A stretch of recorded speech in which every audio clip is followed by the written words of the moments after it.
Ok, estamos en este momento iniciando la transmisión.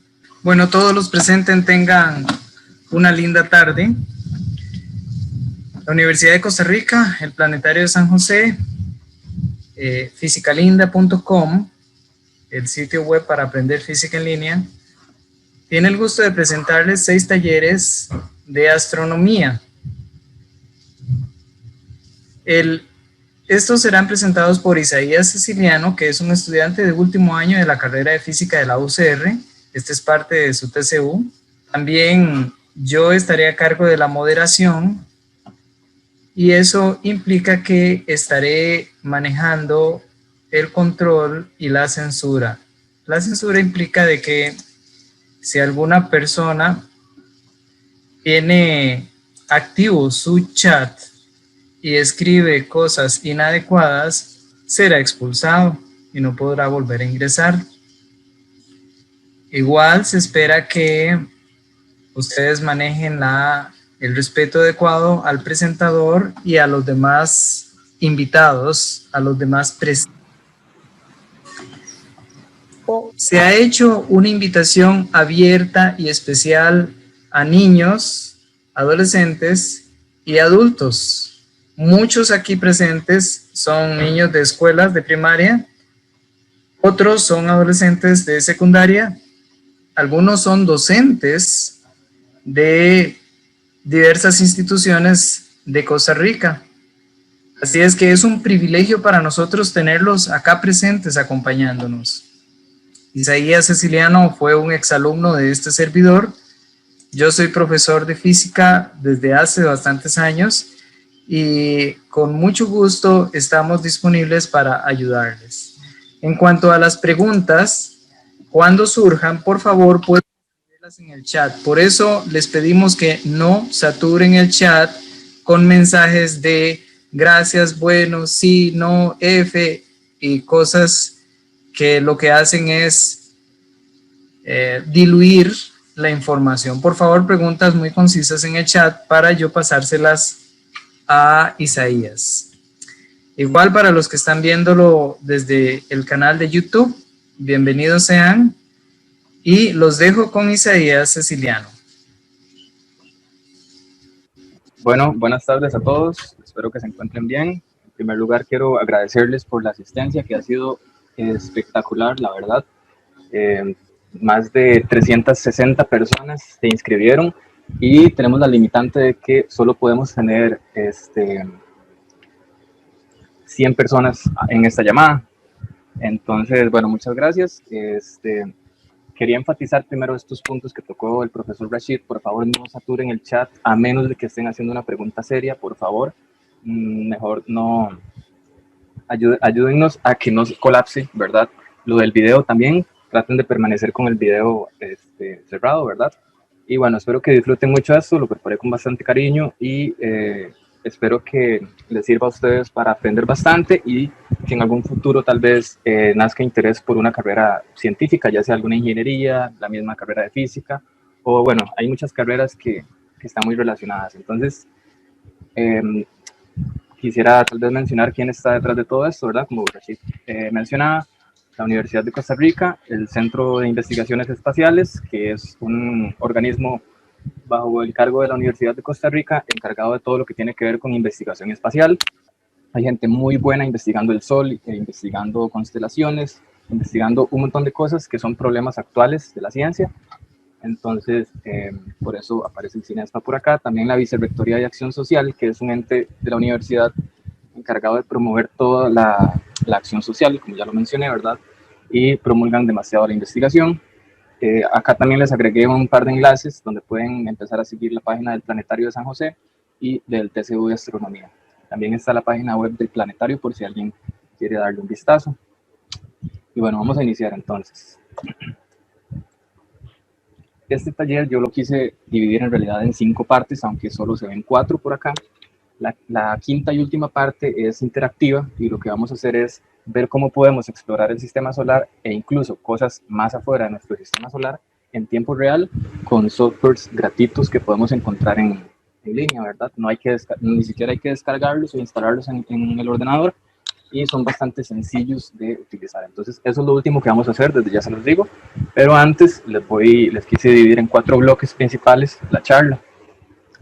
La primera sección es sobre generalidades del sistema solar. Ahí vamos a aprender cuáles son las fronteras de nuestro sistema solar, a qué le llamamos sistema solar, dónde estamos con respecto al resto de cosas en el universo, cómo se formó el sistema solar y hace cuánto. Entonces, es demasiada información y el público es muy variado, entonces por momentos van a notar que estoy tal vez mencionando palabras que son extrañas o un poco técnicas, pero bueno, la idea es que la charla funcione para todo público, entonces por eso no se estresen, la idea es que disfruten todo lo que voy a mencionar. Lo primero que vamos a ver es esta animación que quise incluir para darnos una primera idea de cómo se mueven las cosas ahí afuera, ¿verdad? Entonces vamos a explicar más o menos esta animación, ¿verdad? Vemos que primero está el Sol, estamos en un marco de referencia donde el Sol está fijo, no vemos el movimiento que más adelante vamos a ver que el Sol está haciendo alrededor de nuestra galaxia. Entonces, lo primero que tenemos es el Sol, luego el primer planeta, Mercurio, que es el más cercano, ahí vemos cómo está girando, luego Venus, luego la Tierra, que es nuestro planeta, con su luna, ¿verdad? Luego Marte, y vean que después de este cuarto planeta, Marte, hay un cinturón de asteroides. Ese cinturón de asteroides es la primera frontera que podemos encontrar y divide el sistema solar en 2 regiones. La región interior contiene planetas que son rocosos, como los que ya mencioné. Y afuera de este cinturón de asteroides están los gigantes gaseosos y también los gigantes de hielo, que serían Júpiter en primer lugar, luego está Saturno, luego tenemos a Urano y por último a Neptuno. ¿Ok? Entonces, esta animación no está hecha a escala, es decir, los tamaños, la relación en los tamaños de los objetos que vemos no están apegados a la realidad, ¿ok? Y para visualizar eso, imagínense lo siguiente. Si nosotros tomamos todos estos planetas y los ponemos en una línea, todos juntos caben en la distancia que hay entre la Tierra y la Luna. Y vean la Tierra donde está girando, ¿verdad? Y la distancia que hay entre la Luna, acá se ve súper pequeña. Pero imagínense que todos los demás planetas en realidad caen ahí adentro. Entonces, a eso es a lo que me refiero con que no está hecho a escala, simplemente es una animación bonita para imaginarnos, ¿verdad?, cómo está todo ahí afuera. Entonces, nuestro sistema solar, como ya les he dicho, tiene una estrella. Eso pareciera muy obvio, pero hay que saber que hay sistemas solares que son binarios, es decir, que están compuestos por 2 estrellas que están orbitándose una a la otra. Tenemos 8 planetas. Antes a nosotros nos mencionaban que eran 9, ¿verdad? Y por eso no he mencionado a Plutón, porque desde el 2006, como voy a mencionarles más adelante con más detalle, se expulsó a Plutón de esta lista. De hecho, la nueva clasificación de Plutón es planeta enano. También vamos a mencionar eso más adelante. Luego vamos a ver un poco sobre asteroides y objetos muy similares a los asteroides. Y por último, los cometas. ¿Ok? Entonces vamos a pasar a ver un poco sobre la formación y la ubicación de nuestro sistema solar en la galaxia. Entonces, si quieren, pueden ver la imagen de la derecha. Ahí se ve nuestra galaxia, la Vía Láctea. Y nosotros estamos ubicados en una región que se conoce como el brazo de Orión. ¿Okay? Hay 4 brazos principales que en el recorrido interactivo que quiero hacer, ahí vamos a poder ver cuáles son esos brazos y dónde se ubican. Entonces, si hacemos un zoom acá en el brazo de Orión, vamos a encontrar nuestro sistema solar por ahí. Luego, al lado izquierdo pueden ver una animación pequeñita, donde de nuevo vemos una representación de nuestro sistema solar, pero en un marco de referencia donde nos movemos en línea recta con el Sol. Entonces, aunque sabemos que el Sol hace una elipse acá alrededor de la galaxia, nosotros podemos escoger un marco de referencia donde vamos siguiéndolo, es como si fuéramos en un tren a la par del Sol. Entonces vemos como si el Sol se moviera en línea recta y vean cómo se ve el movimiento de los planetas en ese marco de referencia, ¿verdad? Ellos están haciendo sus órbitas elípticas alrededor del Sol, pero al mismo tiempo tienen una traslación siguiendo al Sol, ¿verdad? Esa figura que se forma en esa trayectoria se conoce como hélice, ¿ok? Entonces, para que vean que en realidad es bastante complicado y bastante caótico el movimiento que tiene nuestro sistema solar. Ahora, ¿cómo se formó y hace cuánto? La edad del sistema solar coincide con la edad del Sol. básicamente nació con la formación del Sol, y eso fue hace unos 4.500 millones de años. Entonces, lo que había antes de nuestro sistema solar era una nube gigantesca, de una nube molecular, donde los principales compuestos que podíamos encontrar eran hidrógeno y helio.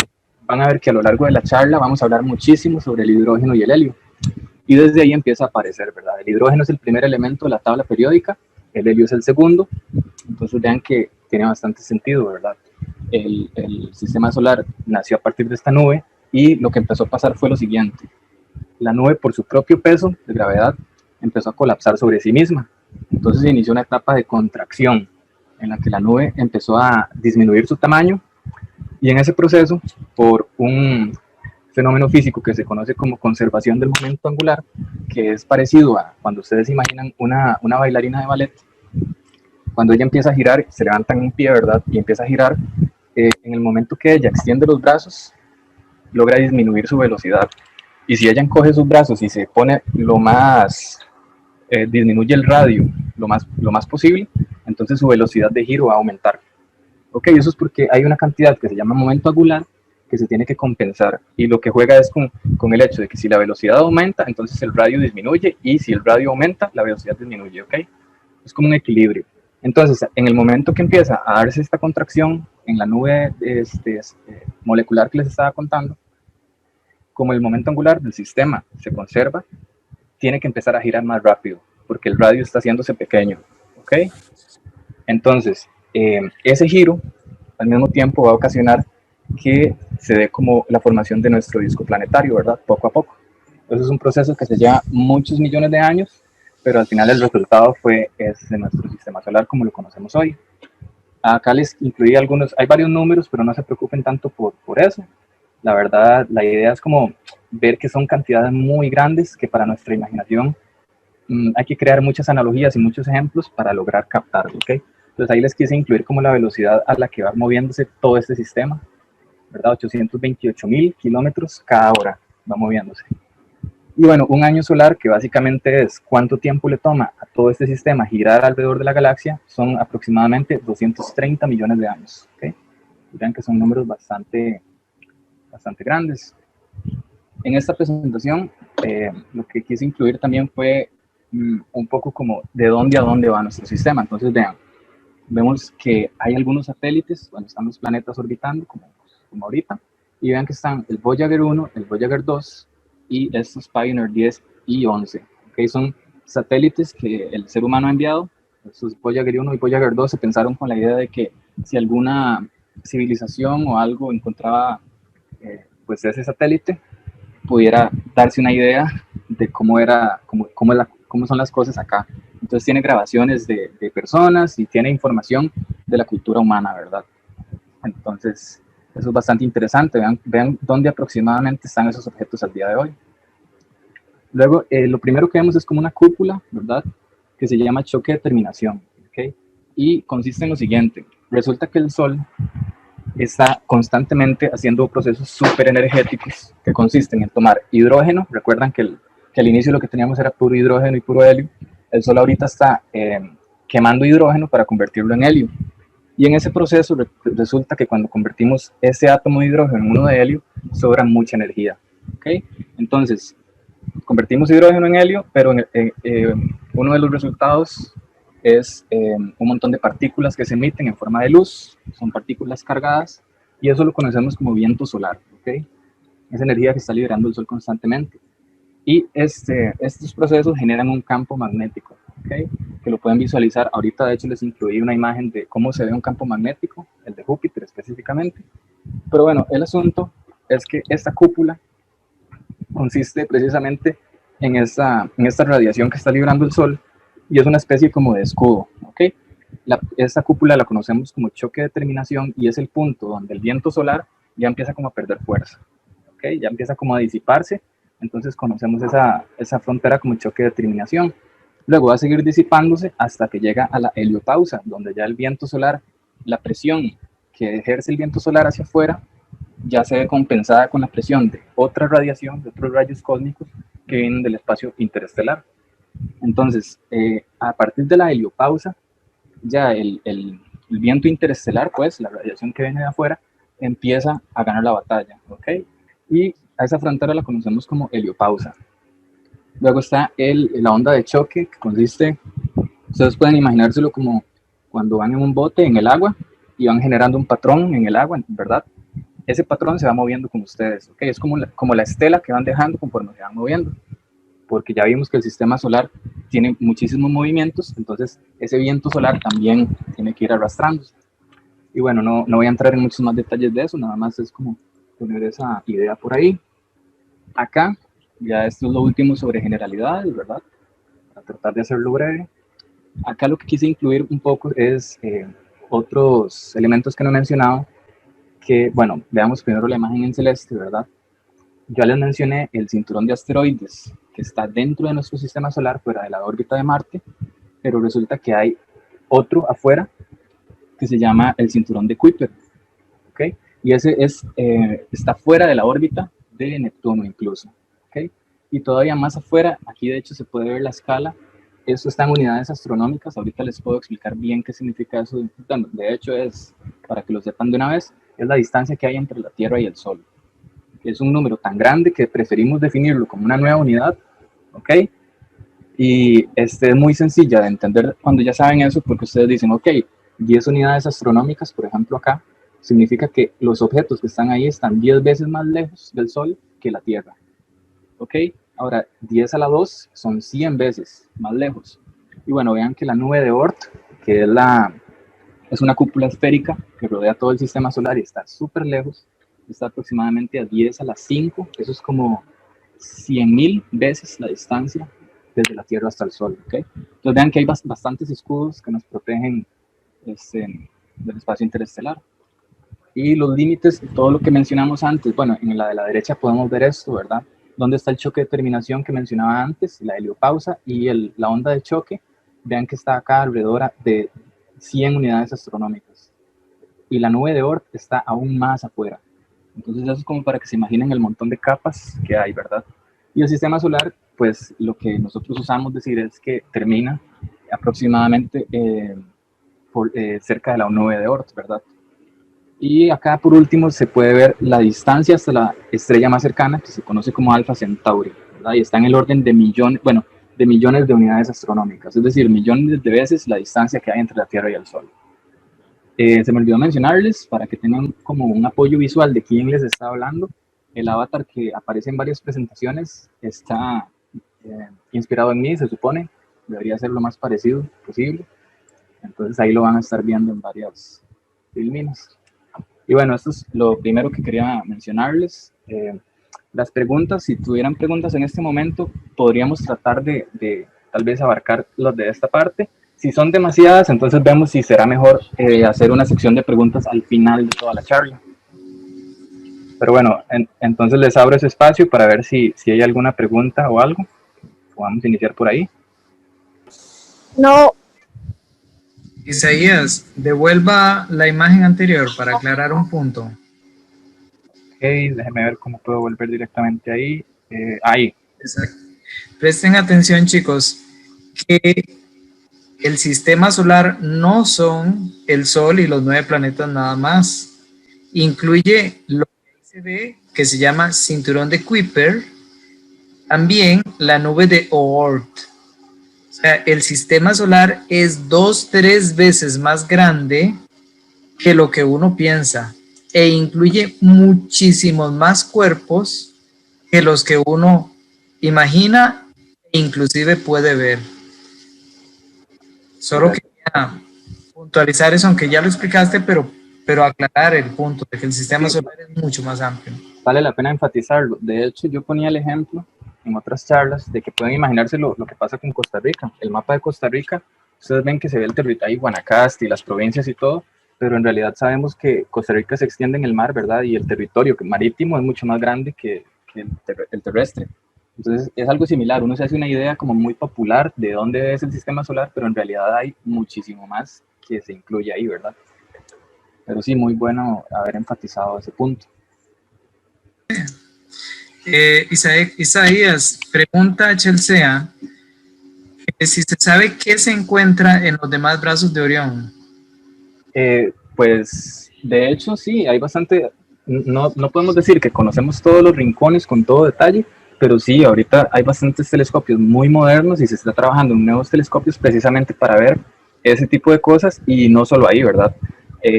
Actualmente tenemos imágenes de otras galaxias, ¿ok? Entonces, en niveles astronómicos, nuestra galaxia es bastante pequeña en realidad. Yo sé que para nosotros no, pero en niveles astronómicos ya estamos en un punto de que hemos visto una escala en la que las galaxias parecen puntos, ¿ok? Por ejemplo, acá a la derecha podemos ver en donde dice otros cuerpos del sistema solar que se ven como puntitos, que son estrellas, pero hay otra escala en la que podemos ver las cosas en la que cada puntito sería, por ejemplo, una galaxia, e incluso vemos cúmulos de galaxias, ¿ok? Entonces, pues sí, digamos, al día de hoy hemos encontrado sistemas solares, algunos similares al nuestro, en términos, por ejemplo, del tamaño de la estrella o de la etapa en la que está la estrella o la distancia a la que se encuentran los planetas de la estrella. Entonces, con eso los astrónomos dicen, bueno, hay una estrella más o menos hecha de lo mismo, probablemente del mismo tamaño, ¿verdad?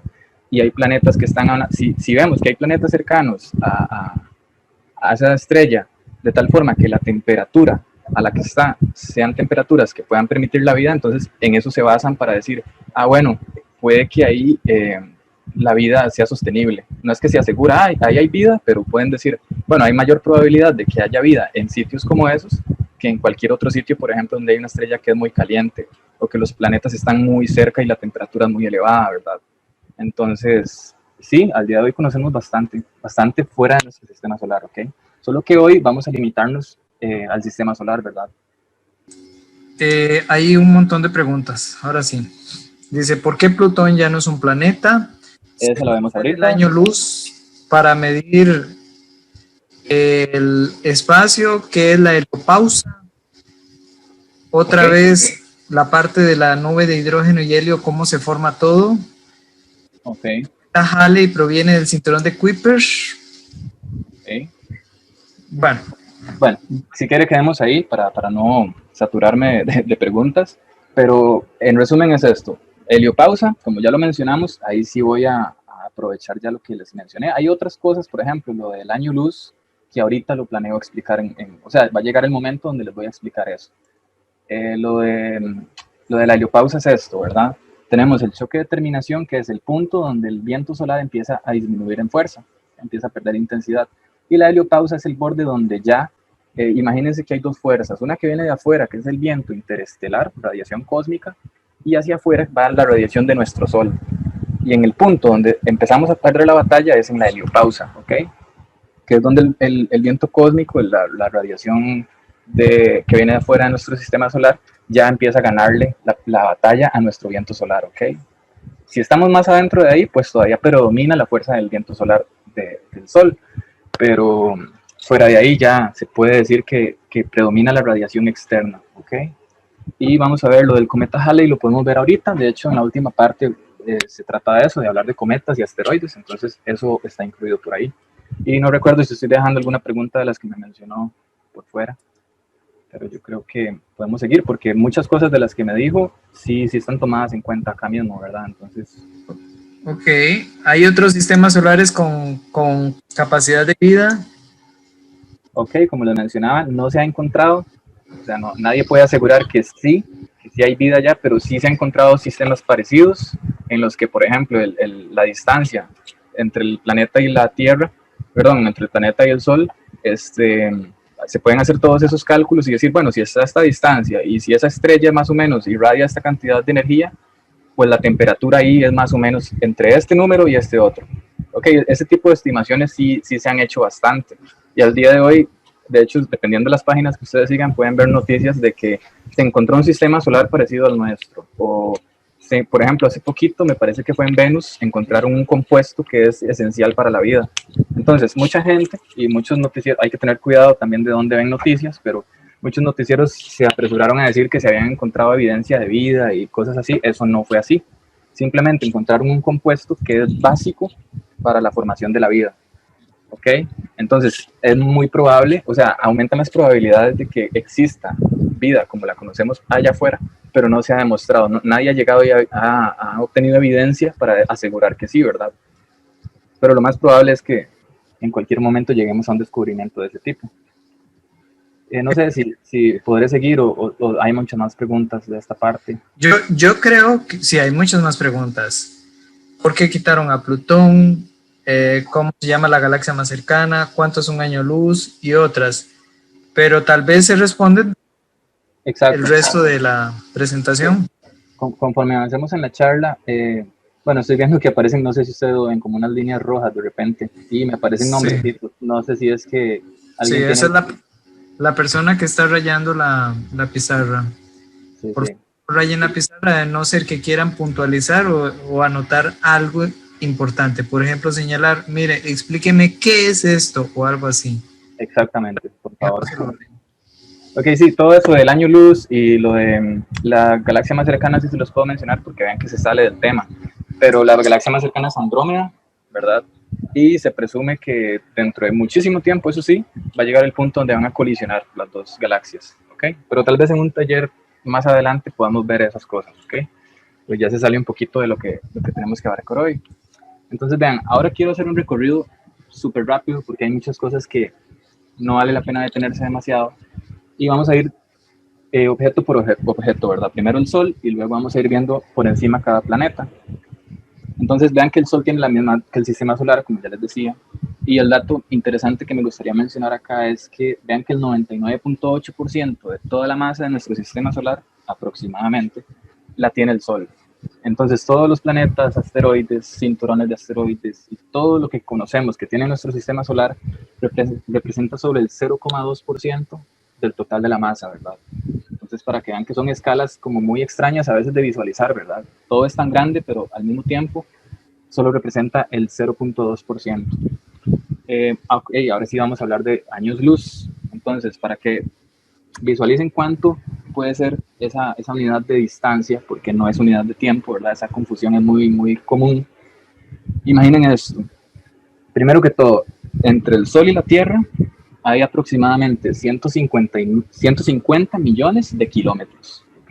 Esa es como la unidad de distancia más común para nosotros, ¿verdad? Metros, kilómetros, pues son 150 millones de kilómetros hasta el Sol, ¿ok? Eso en primer lugar. Después, como les decía, como de ahí en adelante las distancias son tan grandes, no vale la pena empezar a decir, mira, es que la nube de Oort está a tantos millones de miles de millones de, ¿me entienden? No es la idea. Entonces uno define la distancia entre la Tierra y el Sol como una unidad astronómica. Y a partir de ahí podemos comprender más sencillo las distancias, porque si algo está a 20 unidades astronómicas, quiere decir que está a 20 veces la distancia que hay entre la Tierra y el Sol. Y ahora los años luz son una unidad muy útil porque, para que la visualicen, imaginen que la luz del Sol tarda aproximadamente 8 minutos en recorrer la distancia que hay entre el Sol y la Tierra. ¿Okay? Si el Sol se apaga en este momento así súbitamente, nosotros nos damos cuenta hasta dentro de 8 minutos porque como hay tanta distancia, la luz no viaja instantáneamente. La luz toma cierto tiempo para llegar hasta nuestros ojos. Entonces, resulta que el tiempo que le toma la luz son 8 minutos. Entonces, si ustedes llegan y les dicen en la calle, hey, ¿a qué distancia está la Tierra del Sol? Ustedes pueden dar 3 respuestas. Pueden decir, está a 150 millones de kilómetros. Pueden decir, estamos a una unidad astronómica, o pueden decir, estamos más o menos a 8 minutos luz, que es el tiempo que le toma a la luz llegar desde ese punto hasta la Tierra. Entonces, si ustedes escuchan, es que hay algo que, por ejemplo, la estrella más cercana me parece que está en el orden de 4 años luz aproximadamente. Entonces, quiere decir que a la luz le toma ese tiempo llegar hasta ahí. ¿Ok? Pero, por ejemplo, para nosotros sería imposible hacer ese recorrido en ese tiempo, porque la luz tiene una velocidad que es sumamente grande, son 300.000 kilómetros por segundo, un poquito menos. Y, o sea, imaginen, y la luz es lo más rápido en el universo, no hay nada que pueda viajar más rápido. Y a la luz, que es lo más rápido, le toma 4 años llegar hasta la próxima estrella. Y ahora este dato que les incluí acá, desde nuestro sistema solar hasta el centro galáctico, hay aproximadamente 26.000 años luz. Entonces quiere decir, cuando ustedes ven fotos de la galaxia, súper grande y súper luminosa, esa luz tiene 26.000 años de estar viajando en el espacio para llegar hasta nosotros. ¿Okay? Lo del campo magnético y lo del viento solar ya lo mencioné, en realidad, entonces todo bien ahí. Y bueno, como vamos a ver más adelante, los movimientos de la Tierra combinados con los movimientos del Sol hacen un sistema tan interesante que crean las estaciones y crean las mareas que nosotros conocemos. Y bueno, las auroras boreales lo voy a explicar cuando veamos cómo se ve un campo magnético, ¿ok? Para que entiendan bien por qué se ve esa luz a veces cerca de los polos, que es muy bonita, y conocemos como auroras boreales si están en el norte o auroras australes si están en el sur. Luego, nuestra estrella es sumamente grande en comparación de la escala a la que estamos acostumbrados, pero aún así se clasifica como una enana amarilla. Ese nombre se le da a un tipo de estrella muy particular que está en una etapa de vida muy específica, que se conoce como secuencia principal, y es cuando una estrella está quemando hidrógeno en helio, como ya sabemos que está el Sol. Pero vamos a ver más adelante también que el Sol no se va a quedar como una enana amarilla toda su vida, sino que va a cambiar y va a estar en otra etapa dentro de varios miles de millones de años. Y bueno, eso es como lo que me gustaría mencionar por acá. Vamos a ver qué más. Ok, acá ya esto lo sabemos, está compuesto básicamente de hidrógeno y helio, pero resulta que cuando se quema hidrógeno en helio, si seguimos en la tabla periódica, se generan nuevos elementos, como el carbono, por ejemplo, o el oxígeno, que sabemos que son súper abundantes y, bueno, al menos en esta región donde nosotros estamos, porque son elementos básicos para la vida, ¿ok? Entonces el Sol está literalmente fabricando esos elementos en su interior. Ok, el interior del Sol está sumamente caliente, como pueden ustedes imaginar, y el orden es de 15 millones de grados centígrados, ok, pero esa temperatura empieza a disminuir conforme salimos del Sol hasta llegar a la superficie, donde son 5.500 grados aproximadamente. Y esto que les voy a contar ahora es súper raro, porque todavía no lo entienden los científicos, todavía están trabajando en esto, y de hecho yo tengo una profesora que está estudiando la corona solar. La corona solar es esto que pueden ver acá que sobresale, son como explosiones que tiene el Sol, ¿ok? Y son súper energéticas, hasta el punto que imaginen, la temperatura está disminuyendo desde el núcleo del Sol hasta la superficie, pero lo que es muy extraño que les estaba contando es que vuelve a aumentar en la corona solar. Y ahí de nuevo es del orden de millones de grados centígrados. Ese problema específico, estamos tratando de entenderlo al día de hoy, por qué el Sol tiene esa característica. Y bueno, la imagen que estamos viendo no está en el espectro visible. Cuando veamos el segundo taller, que es el de espectroscopía, van a entender bien todo lo que tiene que ver con la luz y los colores y cómo todo lo que podemos fotografiar allá afuera. Entonces, esta foto en realidad se tomó en rayos X, que son los mismos rayos X que podemos usar en medicina, ¿verdad? Y básicamente lo que nos permite es ver otros niveles de energía, otros procesos que no son visibles con nuestros ojos, ¿ok? Entonces, tranquilos, yo sé que eso tal vez no queda muy claro ahorita, pero en el taller de espectroscopía, imaginen, es todo un taller dedicado a entender eso. Entonces, vamos a seguir. Aquí quise incluir un poco, no todos los planetas van a ser tan extensos, ¿verdad? El Sol es porque es el más importante, el objeto más importante en nuestro sistema y vale la pena estudiarlo un poco más a fondo. Pero bueno, entonces tenemos el núcleo primero, que es donde les contaba que se está convirtiendo el hidrógeno en helio. Luego, la energía liberada se transporta en forma de radiación, es decir, de fotones que están calentando esta zona, ¿verdad? La zona radiativa es donde se está ocurriendo ese proceso que la radiación pues calienta ahí, ¿verdad? Los compuestos que tengamos. Y luego tenemos un límite que es la tacoclina, donde ya el proceso de transferencia de energía es por convección. ¿Okay? Algunos hornos y algunas cosas de nuestra vida cotidiana usan convección. Y básicamente es esto, digamos, cuando ustedes tienen aire caliente y aire frío, vean que el aire caliente quiere estar encima y el aire frío quiere estar debajo, más bien. Entonces, eso es lo que está pasando acá, ¿verdad? En la zona convectiva, el aire que está más cercano del núcleo de la zona radiativa se calienta con respecto al que está más afuera y tiende a subir, desplazando el aire que está un poco más frío, digamos, de los gases que están un poco más fríos arriba, los desplazamos hacia abajo porque están más fríos, pero entonces se vuelven a calentar, vuelven a subir y se hace como un dínamo, ¿verdad? Como un ciclo ahí donde se está transfiriendo la energía de esa manera.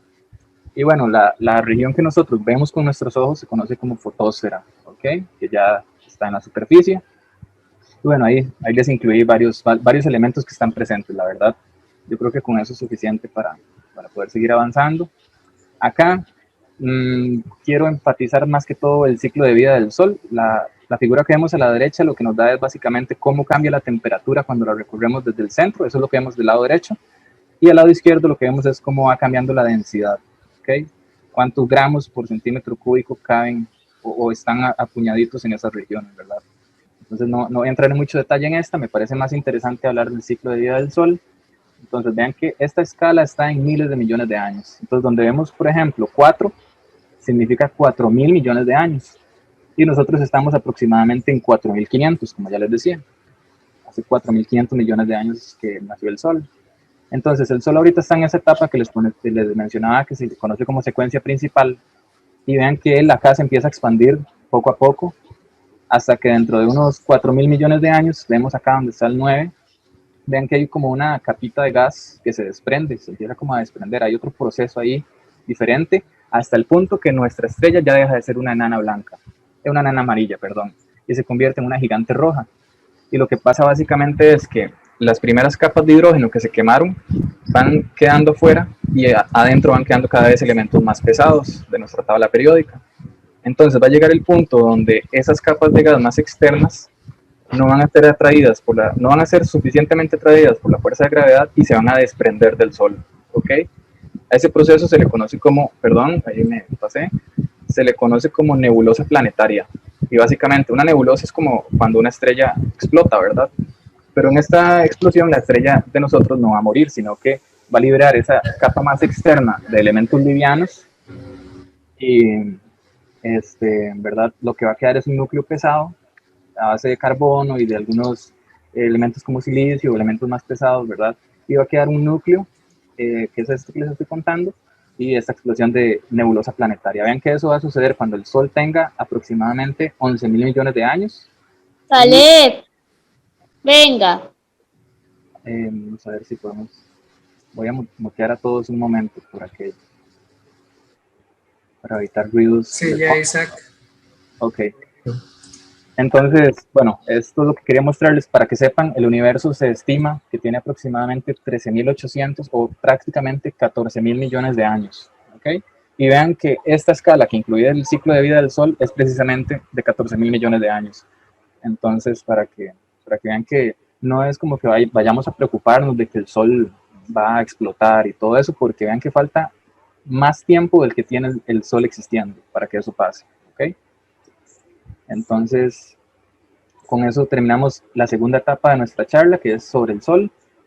¿Ok? No sé si quieren agregar un par de preguntas, tal vez ahí el profe me ayuda a filtrarlas y para seguir con la siguiente parte, ¿verdad? Sí, con mucho gusto. ¿Cómo conocen cada ciclo del Sol y cómo va a reaccionar en el futuro? Muy buena pregunta, qué bueno que le hicieron. Y la respuesta es la siguiente. Como les decía, nosotros tenemos muchísima gente y muchísimos aparatos viendo el cielo, ¿ok? Entonces hemos encontrado estrellas que son muy parecidas en todas sus etapas. Entonces, por ejemplo, hemos visto estrellas que se parecen mucho al Sol y que sabemos que podemos ver de qué están hechas, ya van a ver cómo en el taller de espectroscopía, y también hemos ido viendo esas etapas de vida, no en nuestro planeta, en nuestro sistema directamente, pero vemos, basándonos en lo que le pasa a estrellas parecidas afuera, podemos estimar cómo va a reaccionar nuestro Sol en esas etapas. Además de que todo esto no es, para que tengan una idea, no es que alguien se sienta en un sillón y empieza a decir, yo creo que al Sol le va a pasar esto y esto, sino que detrás hay un montón de matemática y de leyes de la física que son súper comprobadas, ¿ok? Que explican todos estos procesos. Entonces, por ejemplo, si ustedes tiran una moneda hacia el aire, uno puede calcular cuánto le toma esa moneda hacer todo el recorrido de subir y bajar. Uno puede calcular a qué altura va a llegar esa moneda. ¿Ok? Entonces, todo esto se basa en leyes de la física que son, no les digo que infalibles, pero tienen cierto rango de alcance, ¿ok? Y nos permiten hacer esas estimaciones de, ok, si usted tiene hidrógeno y lo calienta a esta temperatura, se convierte en helio. Y si le aplica este nivel de energía, se puede convertir en carbono o en otros elementos más pesados. Entonces, todo esto está comprobado desde hace muchísimo tiempo y está en constante revisión, ¿ok? Y como les digo, hay cálculos matemáticos que no se ven nada bonitos, por eso no quise incluir aquí ninguna ecuación. Ustedes van a ver que no hay nada de matemática acá, pero todo eso que ustedes dicen, pero ¿cómo saben si eso está tan lejos? ¿Cómo saben que hay un sistema solar parecido si nunca vamos a poder llegar? De fondo hay primero mucha observación experimental y aparte muchísimas estimaciones teóricas que respaldan todo lo que conocemos, ¿verdad? ¿Alguna otra? Sí, Isaac. Es cierto que el Sol está en una nueva etapa desde diciembre de 2019 y otra es cierto que va a explotar. Ok, la primera, la verdad yo no soy experto en el Sol y no lo sigo mes a mes, como en qué etapa estará. Lo que le puedo decir es que el Sol tiene sus ciclos, ¿ok? Hay épocas en las que el Sol está teniendo una actividad muy, muy grande y por eso es que lo monitoreamos constantemente, porque nosotros, dependiendo de la actividad magnética que esté ocurriendo en el Sol, nuestros satélites se pueden ver afectados, nuestro GPS y nuestros aparatos en general se pueden ver afectados. Entonces, constantemente estamos revisando eso y la verdad no sé si está en una etapa nueva, si es que estará pronto a llegar a etapas, digamos, de explosiones solares muy intensas o qué sé yo. Pero vean que esas preguntas, por ejemplo, las preguntas que yo no les puedo responder ahorita porque yo no tengo toda la información que a ustedes se les puede ocurrir, pueden guardarla y pueden buscarla ustedes mismos. La idea de esta charla también es eso, precisamente, que ustedes pierdan el miedo como a investigar por su cuenta, más ahora que hay tantas herramientas, ¿verdad? Y lo otro de que si el Sol va a explotar, pues como les mencionaba, sí, ese proceso de nebulosa planetaria es precisamente la explosión que va a sufrir el Sol. Pero en esa explosión, como les decía, no va a desaparecer por completo, sino que son capas de gas muy externas que van a ser liberadas por el Sol. Tal vez un par más o una para seguir con la siguiente sección. Ok, entonces las estrellas van a brillar años de años y ahora cuando las busco ya no están o qué les sucedió. No sé si le entendí bien la pregunta. ¿Van a Yo brillar? creo que la pregunta es que si estamos viendo la luz de estrellas que ya no existen. Pues en muchos casos es muy interesante porque sí. De hecho, hay una estrella que se llama Betelgeuse y es la más brillante en el cielo. ¿Okay? De hecho, a ojo, así ojo directo, ustedes la pueden visualizar. Resulta que hace poquito estuvo teniendo un comportamiento muy extraño y ese comportamiento es básicamente que se oscureció un poco, perdió luminosidad. Entonces, las primeras hipótesis de una vez apuntaban a que estaba en su etapa final de vida, que es cuando ocurrió una explosión de supernova. Y resulta que precisamente eso es lo que les ocurre, que primero se oscurecen y luego explotan y se convierten en el objeto más brillante que hay en el cielo por varias semanas incluso. El último de sus eventos que el humano logró registrar fue hace varios siglos ya. No es un evento que pase tan seguido y que lo podamos ver así. Entonces fue muy interesante porque esa estrella presumían que estaba llegando a esa etapa final de vida. Luego se explicó por otras razones, pero aún así, o sea, fue razón suficiente para que los científicos estuvieran súper pendientes. Y si, por ejemplo, imagínense que Betelgeuse explota mañana.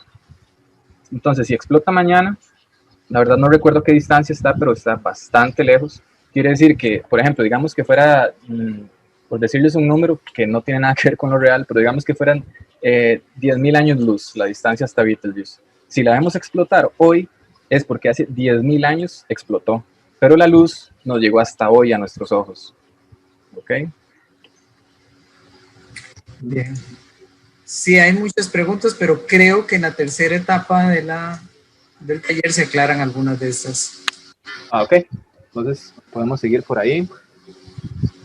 Ok, lo primero que quiero que vean con los planetas es el movimiento aproximado que hay allá afuera. La órbita que se ve en azul, el caminito celeste. Me tengo que ir. Otra vez hay un poco de ruido, voy a mutear a todos ahí con su permiso. Ok, vemos los planetas y esta órbita en azul es la de Plutón, ok, que está incluida acá, aunque Plutón no es un planeta como tal, y ahorita vamos a ver por qué. Pero bueno, al menos ahí se dan una idea cómo se está moviendo eso. Y ahora sí vamos a ver cómo distinguimos entre algo que es un planeta y algo que no es un planeta. Esto es bastante nuevo, ¿ok? Esta definición se estableció en el año 2006 y se dio lo siguiente. Les voy a contar un poco el contexto de lo que estaba pasando en ese momento. Resulta que cerca de Plutón empezaron a descubrir un montón de cuerpos muy parecidos en tamaño y en el tipo de órbita que tenían. Entonces llegó un punto en que los científicos dijeron, pero esperen un momento, porque si nosotros decimos que Plutón es un planeta, esos otros cuerpos que son tan parecidos, también deberíamos incluirlos en la definición de un planeta, que tal definición no está como bien especificada en ese momento. Entonces ellos dijeron, bueno, en ese caso tendríamos que hablar de que nuestro sistema solar tiene incluso 20 resto de planetas, ¿verdad? Entonces como que se nos estaba empezando a salir de control eso de que, bueno, Plutón es planeta, pero entonces estos otros cuerpos también. Y lo que decidieron al final fue mejor, en lugar de agregar un montón de planetas a la lista, bajar a Plutón de la categoría. Entonces dijeron, no, mejor hagamos esto, ya Plutón no va a ser un planeta, sino que va a ser un planeta enano, ¿okay? Que es la clasificación en la que entra ahora. Por eso les incluí como, bueno, vean la animacioncita de abajo, que Plutón se pone un poco triste porque hay como un satélite pasando, bueno, estaba triste tal vez porque estaba solo, luego se contentó porque pasó el satélite y luego volvió a estar triste. Y digamos que puede estar triste también porque lo bajaron de categoría, ¿verdad? Entonces, en varias animaciones van a ver a Plutón llorando o cosas así por lo mismo, porque a partir del 2006 se definió, ¿ok? Que ya Plutón no era un planeta. Ahora esto es súper interesante, vean cómo giran los planetas, ¿ok? Vean la inclinación que tienen. Y vamos a enfocarnos en la Tierra, que es como lo más, bueno, antes de hablarles de eso, mejor veamos tal vez por encima cómo se mueven los otros. Vean, por ejemplo, Mercurio se mueve bastante lento y vean la dirección en la que está rotando. Esa dirección la conocemos como antihoraria porque es la dirección contraria a la que giran las manecillas de un reloj. Entonces, cuando ustedes escuchen, es que algo está girando en sentido antihorario, es porque si ustedes imaginan el reloj, cómo gira, ese cuerpo se está moviendo en la dirección contraria. Entonces, de hecho, de los 8 planetas, 6 están girando en esa dirección. Y hay 2 que son como un poco rebeldes, que son Venus y Urano, que están girando en la dirección contraria. Y vean que Venus prácticamente en esta escala de tiempo que estamos usando no gira, ¿okay? Se ve súper lento. Y vean lo que dura un día de Venus, dura 243 días terrestres. ¿Okay? Eso lo que quiere decir es que a Venus le toma 243 días terrestres hacer un giro completo sobre su propio eje. ¿Okay? De hecho, nuestro día lo usamos como que son 24 horas, pero es porque es el tiempo aproximado que le toma al Sol hacer un giro completo. Y Urano es el otro que es un poquito interesante porque vean que su eje de rotación está a 90 grados inclinado con respecto a la órbita que va haciendo. Okay, esta inclinación es con respecto a la órbita que ellos van haciendo.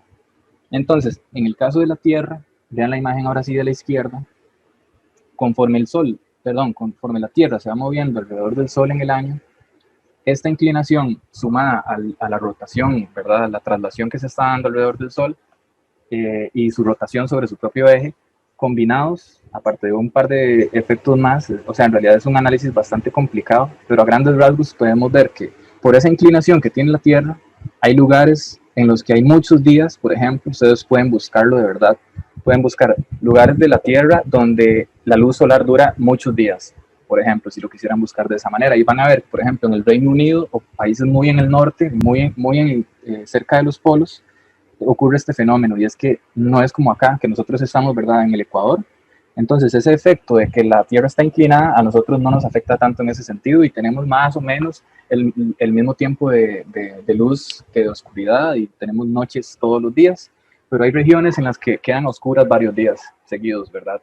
Y es precisamente porque están tan al norte que aunque la Tierra gire y haga lo que quiera, en ciertas épocas del año la luz del sol simplemente no llega ahí, ¿verdad? Entonces, esta inclinación propicia lo que conocemos como las estaciones, ¿verdad? Y ahí yo quise incluir las fechas con los nombres de las diferentes estaciones. La verdad, como les digo, eso cuesta mucho manejarlo así al dedillo. Hay gente que sí lo logra, pero hay que estar como muy concentrado, muy metido en esta área específica de las estaciones para lograr entender por qué va de cierta fecha a cierta fecha, ¿ok? Pero bueno, ahí por lo menos ya saben por qué se dan las estaciones. Y ahora sí, podemos seguir con el primer planeta, ¿verdad? Que sería Mercurio. Ya vamos a ver. Acá voy a tratar de ser muy breve porque al final vamos a hacer un recorrido interactivo donde vamos a ver los planetas moviéndose y vamos a poder ver su interior y todo. Entonces acá solo voy a destacar una o dos cosas de cada uno, ¿ok? Y lo primero en Mercurio es que, bueno, primero vean los rangos de temperatura, pues estamos muy fríos, la temperatura más baja es muy fría y la temperatura más alta es súper alta, digamos, para nuestra, por ejemplo, si ustedes se preguntan, ¿habrá vida en Mercurio? Pues al menos como nosotros la conocemos de fijo, no, sin necesidad de ir, porque en las temperaturas a las que está sometido el planeta no podría sobrevivir la mayoría de microorganismos que nosotros conocemos, ¿verdad? Y lo segundo que quiero mencionar de Mercurio, para seguir, bueno, antes, vean la distancia, 0,4 veces la distancia que hay hasta la Tierra, ¿verdad? Y no tiene lunas. Entonces lo que les iba a contar es que Mercurio es un planeta muy importante porque para Albert Einstein, digamos, fue muy especial el planeta. Y eso es, acá se los voy a explicar con detalle. Resulta que la órbita de Mercurio es un poco complicada. Esa elipse que va dibujando, que es casi un círculo, ¿verdad? Resulta que se está levantando, ¿ok? Va cambiando su inclinación. Y para el momento, digamos, que se encontró todo esto, ya estábamos usando la física que había hecho Isaac Newton para explicar cómo se mueven los planetas y dónde van a estar en cierto instante del tiempo. Ya todo eso lo teníamos. Estamos hablando que eso fue alrededor del siglo XVIII, XIX, ¿ok? Entonces, ya teníamos muy bien explicado cómo se están moviendo los planetas y dónde iban a estar con un grado de precisión súper alto. Pero resulta que con Mercurio las cuentas no salían. Ok, Mercurio no estaba exactamente donde debería estar y empezaron a notar esta precesión en su órbita. Empezaba como a levantarse, ¿verdad? Entonces, si uno usaba las leyes de Newton para explicar el movimiento de este planeta, lo que hubieran obtenido es la línea en rojo, en rosado, que se ve como acá, ¿verdad? Esa era la predicción con las leyes de Newton y lo que logró hacer Albert Einstein fue explicar ese movimiento de otra manera y fue con su teoría de la relatividad general.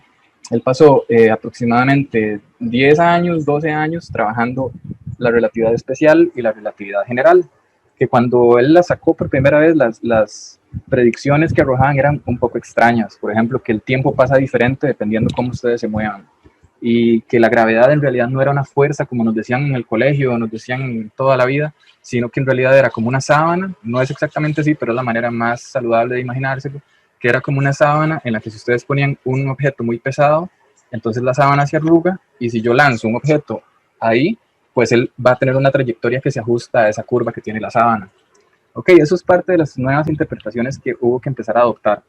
Y resulta que ya cuando Einstein tenía toda su teoría ya bien formulada, la aplicó a Mercurio, con ayuda de varios matemáticos que eran muy, muy, muy buenos, porque los cálculos, yo sí los he visto. Yo tuve la dicha de llevar 2 cursos sobre relatividad general con un profesor que estudió en Rusia y era impresionante ver cómo de la nada, porque él nunca llevaba ningún papel a clases, todo lo sacaba ahí en vivo y él sacó ese cálculo de cuántos grados por siglo se levanta esta órbita, usando la teoría de Einstein, ¿verdad? Y ese número resulta que calzaba prácticamente perfecto con lo que se estaba observando.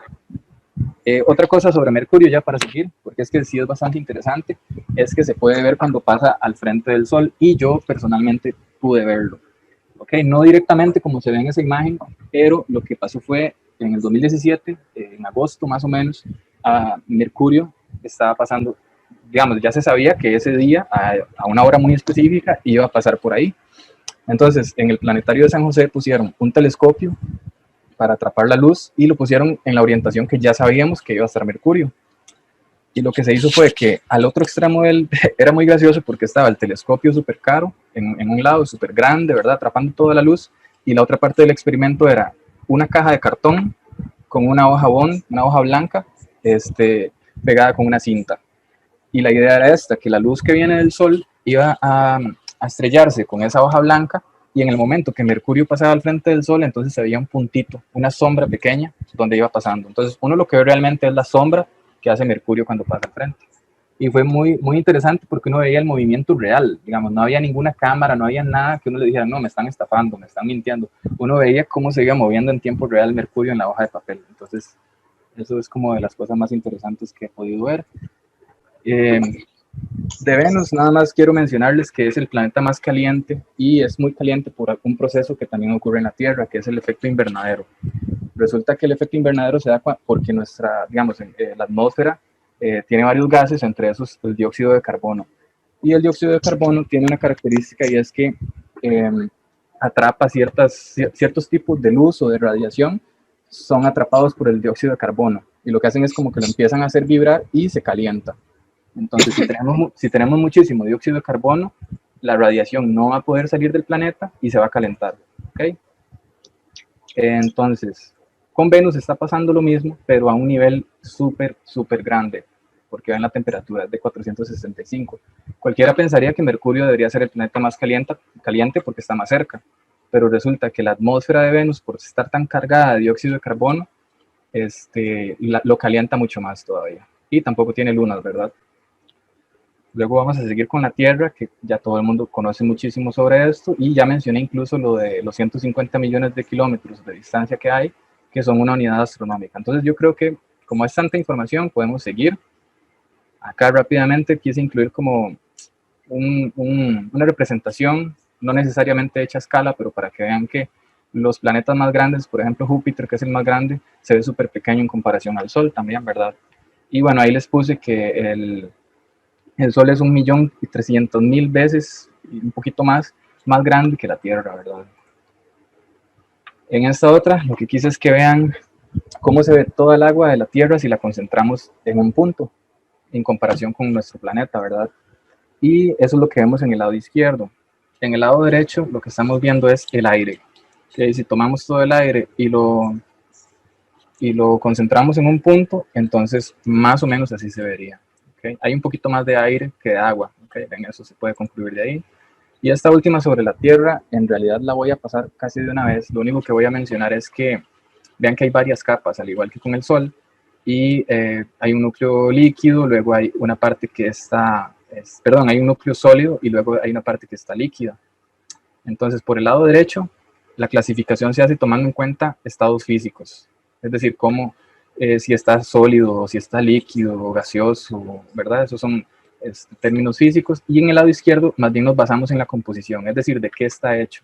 Entonces vean que dependiendo si vemos por el lado derecho y por el lado izquierdo, son diferentes esas capas que podemos definir de la Tierra. Y por último, para ya terminar con la Tierra, es el único planeta donde quise incluir algo sobre su luna. Entonces, con la luna, lo que quería mencionarles es que en el 2009 encontraron agua congelada, pero al final de cuentas agua. Y bueno, sobre su formación, la hipótesis más aceptada, que no es que ya está súper comprobado, pero es lo que más se acepta.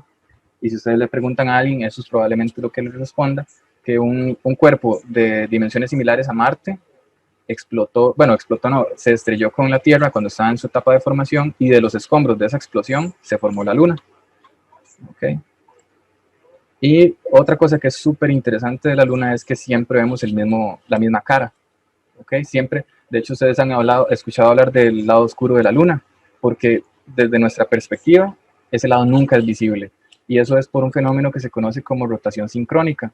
Y es que vean que hay dos movimientos principales que hace la Luna, el de traslación, en el que se va desplazando por esta elipse, y el otro es el de rotación sobre su propio eje.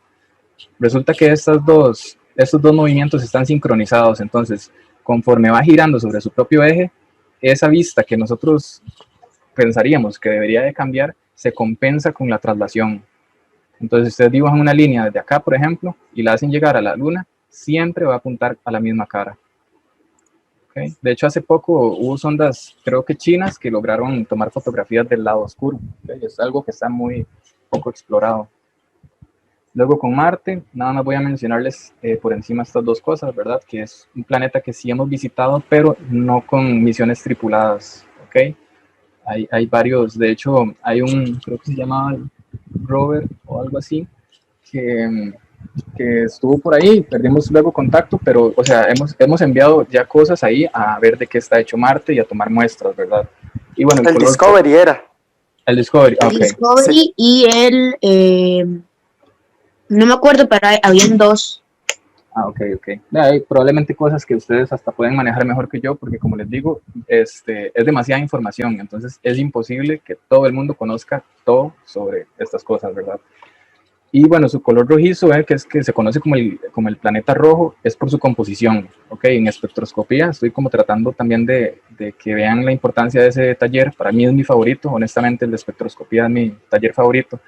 Y dependiendo de qué está hecho, o dependiendo qué color vemos ahí, podemos determinar de qué está hecho. Entonces resulta que Marte lo que tiene son minerales a base de hierro que se oxidan y generan ese color rojizo que es tan característico del planeta.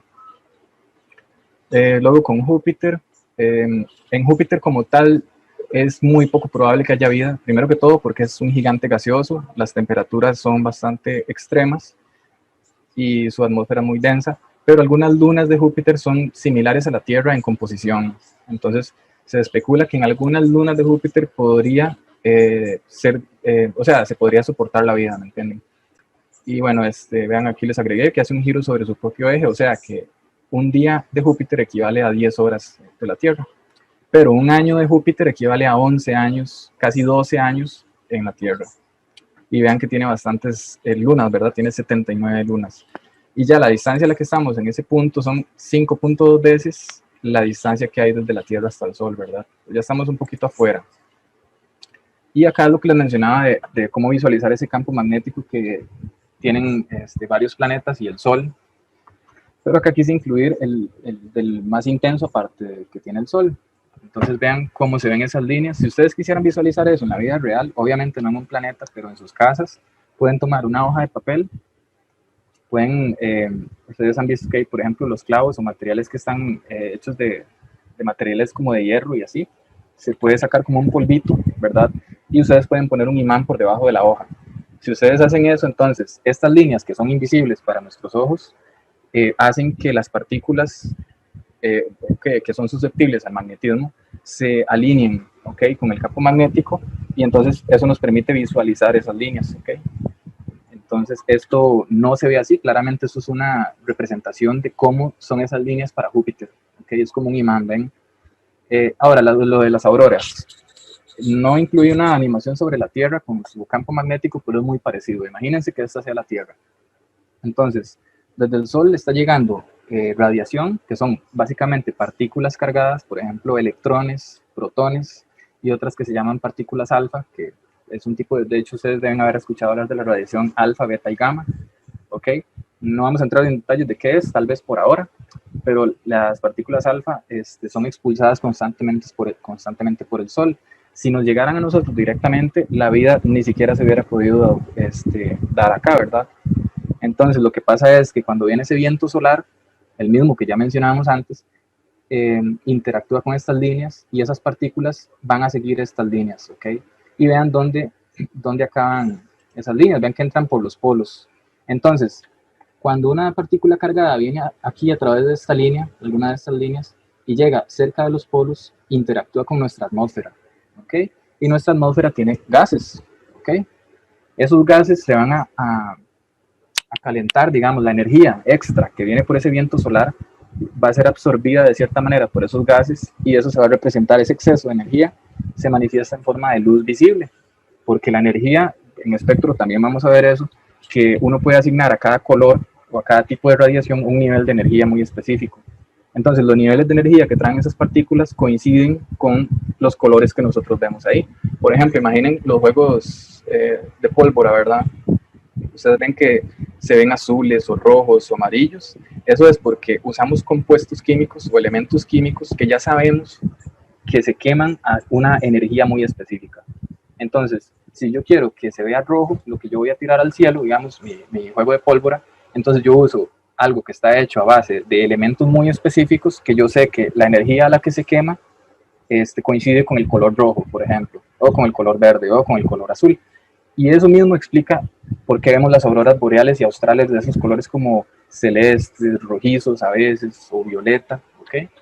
Y vean que eso nos permite saber qué energía o qué cantidad de energía está absorbiendo nuestra atmósfera en esos puntos, ¿verdad? Con Saturno, nada más voy a mencionarles que hay algo muy interesante. Vean esta forma hexagonal que se forma creo que en su polo norte, la verdad no estoy muy seguro. Y es por interacciones similares, ¿verdad? La verdad, lo más interesante que me pareció ahí, porque ya les expliqué lo de las auroras, tal vez es por qué un hexágono. Resulta que en la naturaleza ustedes pueden ver hexágonos por todo lado. Las abejas construyen en forma hexagonal, ¿verdad? Sus colmenas, es decir, donde depositan como su miel y así. Y eso es porque la naturaleza es muy óptima, ¿ok? La naturaleza quiere hacer un proceso, pero ella gasta la cantidad de energía mínima para hacer ese proceso. Ella no es desperdiciada en nada. Entonces, si ocupa hacer un proceso, lo hace de tal forma en el que la cantidad de energía que ocupó gastar es la mínima posible. Y resulta que en términos de geometría, la figura más óptima para repartir, en este caso, energía, es un hexágono. Okay, hay videos, si ustedes buscan eso, por qué hay tantos hexágonos en la naturaleza o qué sé yo, hay videos súper buenos que ya entran en detalle de por qué un hexágono, ¿ok? Yo nada más se los menciono para que sepan que ahí está ese fenómeno y lo investiguen más a fondo si les interesa. Ahora, sobre sus anillos, que es tal vez lo más bonito de nuestros planetas, o sea, es como lo que visualmente más llama la atención. Galileo los observó con un telescopio en 1610. Ok, vean que hace rato ya los pudimos observar. Y casi a 10 unidades. ¿Sí? Yo he escuchado que Saturno es el planeta con más anillos. Correcto, eso es cierto. Es el que tiene más anillos y por eso es que los podemos ver con mayor facilidad. Pero en realidad hay varios. De hecho, los gigantes gaseosos y los de hielo me parece que también tienen anillos. Hay uno del que sí les voy a hablar que tiene anillos, ¿verdad? Aparte de Saturno. Pero sí, es un buen dato. Ahora, después de Saturno, podemos hablar de Urano, que es el que les mencionaba ahorita. Ya este es un gigante de hielo. ¿Okay? Saturno y Júpiter eran gigantes gaseosos. Resulta que Urano también tiene anillos, pero nosotros no los vimos hasta en 1977. Ven, 300 años después de Galileo, pudimos encontrar anillos en este otro planeta. Y eso es porque ya teníamos la tecnología suficiente para tener esa resolución, ¿verdad? Fue el primer planeta descubierto con un telescopio y vean que ya está a 20 unidades astronómicas. Vean si ustedes, por ejemplo, quisieran saber cuál es la distancia entre Saturno y Urano, que esa información no la incluyo acá, ¿cómo podrían hacerlo? Toman la distancia que hay entre, por ejemplo, Urano está a 19, digamos que 20, por facilidad digamos que este número es un 20. Entonces Urano está a 20 unidades astronómicas del Sol, pero Saturno está, digamos que eso es un 10. Saturno está a 10 unidades astronómicas. Entonces, si yo resto esos dos números, el resultado me va a dar la distancia que hay entre Saturno y Urano. ¿Ven? Entonces, acá hay mucha más información escondida de la que parece que estoy incluyendo. Ok, con Urano hay otra cosa muy interesante que van a ver ya. Resulta que Urano, al igual que Mercurio, tenía un movimiento muy extraño que no estaba siendo explicado de manera correcta. Y eso se va a explicar con el siguiente planeta. Resulta que se me olvidó mencionarles con Mercurio, antes de que Albert Einstein pudiera explicar por qué se movía de la manera que lo hacía, había varias hipótesis y habían dos hipótesis principales. La primera, que las leyes de la física no están completas o que nos hace falta algo que logre explicar eso, que esa era la hipótesis correcta, ¿verdad? Y la otra hipótesis que manejaban era que había algún planeta cercano a Mercurio que era el que estaba perturbando esa órbita y por eso lo veíamos moverse. Incluso a ese planeta, cerca de Mercurio, le pusieron nombre y de todo, aunque después se dieron cuenta que no existía, ¿ok? Pero tuvo nombre incluso. Con Urano, cuando se dieron cuenta que estaba pasando algo similar, otra vez surgieron dos hipótesis, las mismas. O hay un planeta o algún cuerpo muy masivo por ahí que no estamos viendo, que hace que que Urano se mueva como lo hace, o las leyes de la física, otra vez, hay que corregirlas o hay que agregarles algo. No es que muchas veces dicen que Einstein destruyó todo lo que hizo Newton y que, o sea, como que lo dejó como si no hubiera hecho nada, y en realidad no es así, ¿verdad? Lo que pasa es que las teorías tienen cierto alcance. Entonces, por ejemplo, si nosotros queremos ver cómo se mueven los autos, usamos las leyes de Newton. Ahí no hay que usar relatividad general porque eso aplica para escalas muy diferentes en el universo. Entonces, el punto es que otra vez creyeron que tal vez las leyes estaban mal o que había algún cuerpo por ahí. Entonces, resulta que llegó, esto también fue como en 1700, 1800, o me parece que más bien fue como en 1800 y algo, pero ya hace bastante que se dieron cuenta de esto y entonces con física newtoniana, porque cuando eso todavía Albert Einstein no había hecho su revolución, digamos, científica, entonces sacaron cuentas, dijeron, bueno, para que Urano se mueva así, empezamos a tomar en cuenta el efecto de Saturno, del cinturón de asteroides y de todo lo que conocíamos, y dijeron, ok, ya tomamos en cuenta eso, pero aún está sobrando esta perturbación que no logramos ver por qué se mueve así. Entonces, a partir de ver cómo se movía y que ya habíamos tomado en cuenta todo lo demás, pudieron calcular cuánto era más o menos la masa del objeto que estaba, el hipotético objeto que estaba causando ese movimiento, y también la distancia. ¿Ok? Y fueron cálculos tan precisos hasta el punto de que llegaron y dijeron, ok, si vemos más o menos en estos días, más o menos en esta región del espacio, ok, vean que usamos mucho ese más o menos, es porque todos son aproximaciones, pero son muy útiles.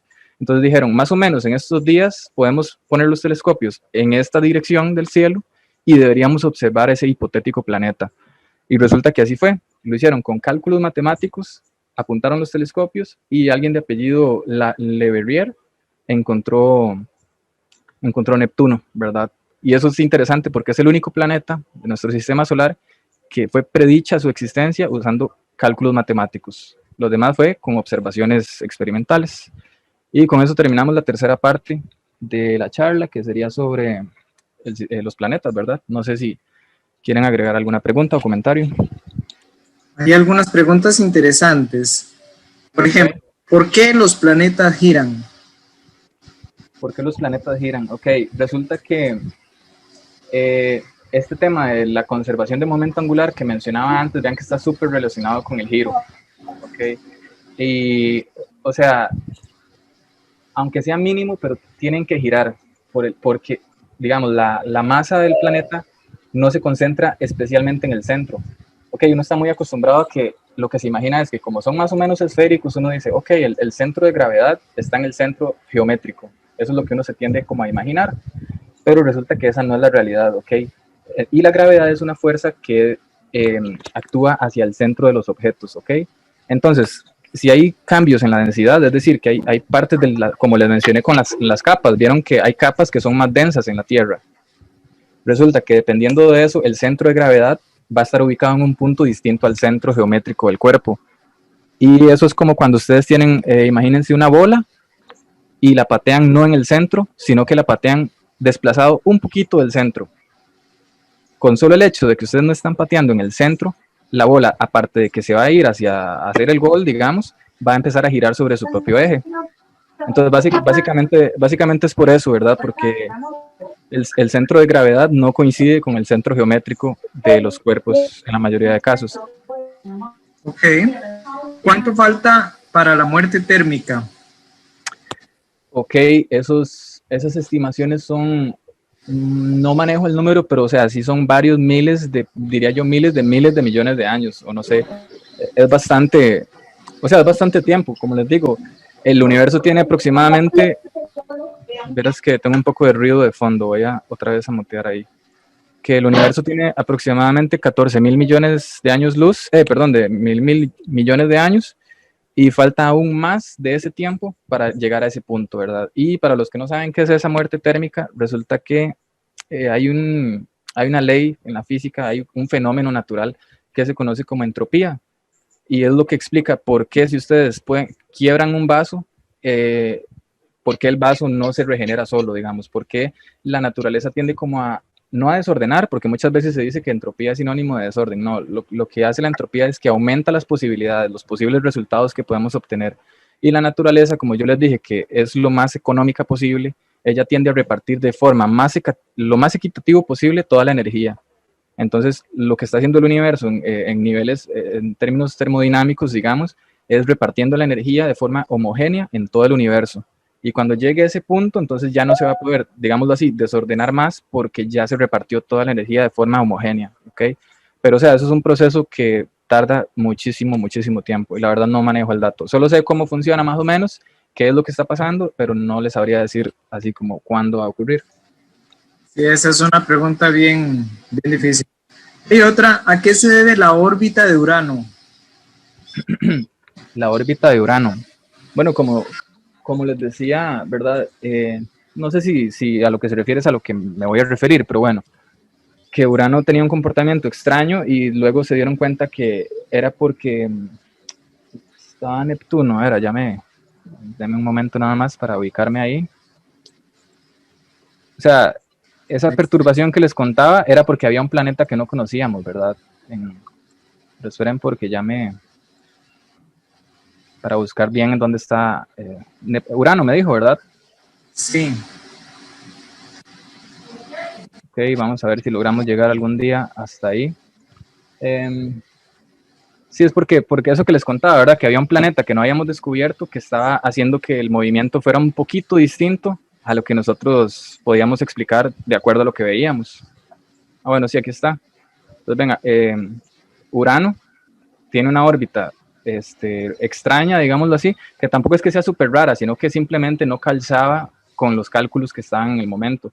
Y eso era por este planeta que les decía, por Neptuno, que no lo habíamos logrado ver experimentalmente, pero su efecto gravitacional afectaba el movimiento de Urano. ¿Está bien? ¿Alguna otra? Sí.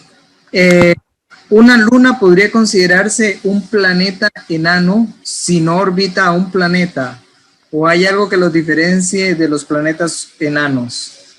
Ok, vean que estuvimos mencionando, bueno, un planeta enano es muy parecido a un planeta, lo que pasa es que es mucho más pequeño. De hecho, es una muy buena pregunta porque la Luna tiene un tamaño que es comparable, no recuerdo si es un poquito más grande o un poquito más pequeño, pero es comparable con el tamaño de Plutón. Ok, Plutón y la Luna son más o menos del mismo tamaño. Entonces, sí, si la Luna estuviera girando, orbitando el Sol, vean que eso es el requisito. Ah, bueno, eso es para un planeta, pero si para un planeta enano, con solo que ande orbitando por ahí, ya podríamos incluso considerarlo así un planeta enano. Pero con solo que un cuerpo esté orbitando un planeta, entonces ya le llamamos satélite natural en este caso. Bien, Isaac. Okay. Yo creo que esas son las preguntas que tenemos ahorita aquí en el chat. Hay muchas otras preguntas, pero no sé si el tiempo suyo... De mi parte yo puedo aguantar más. El asunto es que nos faltan dos partecitas. Esta que es bastante corta de los cuerpos, que es una filmina, y la otra que es interactiva para ir a recorrer, que es donde me interesa llegar ahorita. Entonces, si quieren, avancemos para... Entonces, acá lo hice súper resumido. Vean otros cuerpos del sistema solar. Y bueno, acá están los planetas enanos que ya les mencionaba. Vean que está Ceres. No es que estos sean todos, pero son los más populares. ¿Okay? Si ustedes buscan en Google planetas enanos, es muy probable que estos sean los primeros en la lista que les aparezcan. Entonces vean que está Ceres, Plutón, Haumea, Makemake, no estoy seguro si se pronuncia así, y Eris. ¿Okay? Son planetas, bueno, son cuerpos muy similares a Plutón. Entonces, y vemos a Plutón de nuevo llorando por ahí, porque él antes debería estar en la clasificación de planetas y ahora lo consideramos planeta enano. Aparte de planetas enanos, tenemos asteroides, que son, recuerdan que hay 3 requisitos para hacer un planeta. De hecho, creo que eso no lo enfaticé mucho, pero son que orbiten una estrella. ¿Okay? Primero, un planeta no se puede considerar un planeta si no está orbitando una estrella. En segundo lugar, tiene que tener equilibrio hidrodinámico, y eso lo que quiere decir es que la fuerza de gravedad de ese cuerpo es tan grande que logra darle esa figura, esa forma geométrica como esférica, ¿ok? Entonces los asteroides, bueno, y el otro requisito que fue el que le costó a Plutón cumplir fue el de tener una órbita limpia. Eso lo que quiere decir es que no hay cuerpos por ahí cerca estorbando en su órbita o perturbándola, y que más bien ya es el cuerpo más significativo en esa región del espacio, y que lo demás se ve afectado por ese cuerpo, ¿verdad?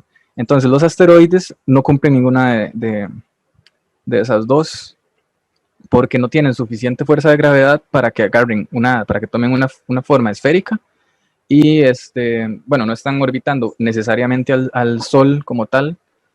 Algunos puede que sí, pero no necesariamente.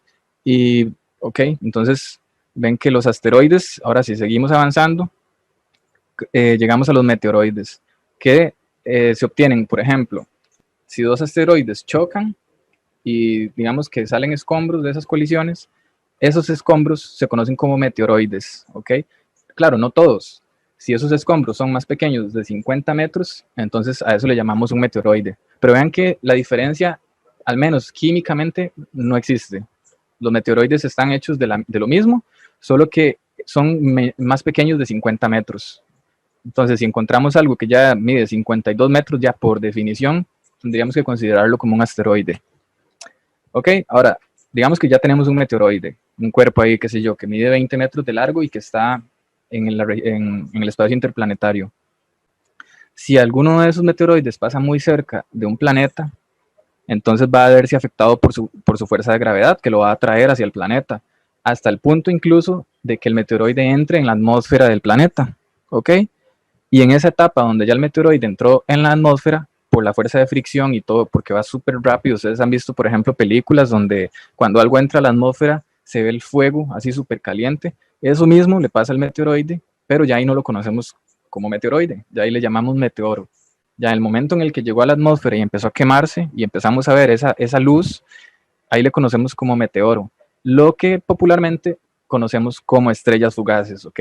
Entonces las estrellas fugaces, ¿verdad? Nunca caigan en esa trampa, no son estrellas. Son meteoroides que entraron a la atmósfera y los deberíamos entender como meteoros. ¿Ok? Y ahora, si en ese proceso que se está evaporando el meteoro porque se calentó demasiado al entrar en la atmósfera, lograra sobrevivir alguna masa sólida, digamos, y logra llegar a a la superficie, entonces ya ahí lo conocemos como meteorito, ¿ok? Entonces, meteorito, meteoro y meteoroide son básicamente lo mismo, pero los distinguimos de acuerdo a la posición que tienen en el espacio, ¿ok? Si están en el espacio interplanetario son meteoroides, si ya entraron a la atmósfera son meteoros, y si se estrellaron en la superficie de algún planeta son meteoritos, ¿ok? Y por último quería hablarles de los cometas. Ahí les incluí un poco sobre su composición. Tienen hielo, polvo y rocas. Y llegan a tener incluso su propia atmósfera, ¿ok? Que es, ya vamos a ver por qué es que vemos esa estela que van dejando donde están moviéndose, ¿verdad?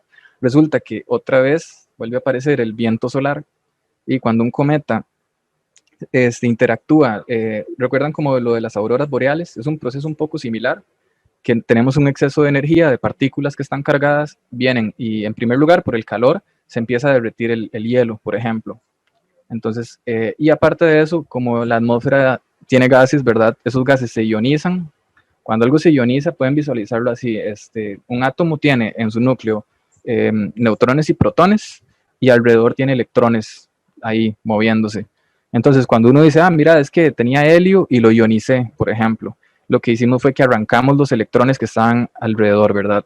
Entonces, por ejemplo, estas lámparas, algunas lámparas funcionan así, con plasma, y lo que tienen es un gas, algún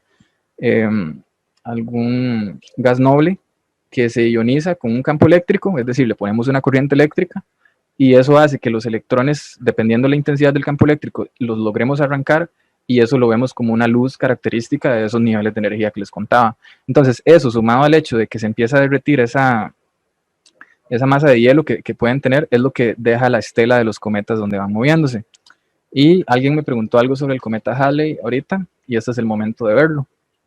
Bueno, primero, antes de eso, quise incluir acá tal vez como la órbita de Plutón para que visualicen qué significa cuando alguien dice, es que mira, este cuerpo tiene una órbita muy excéntrica.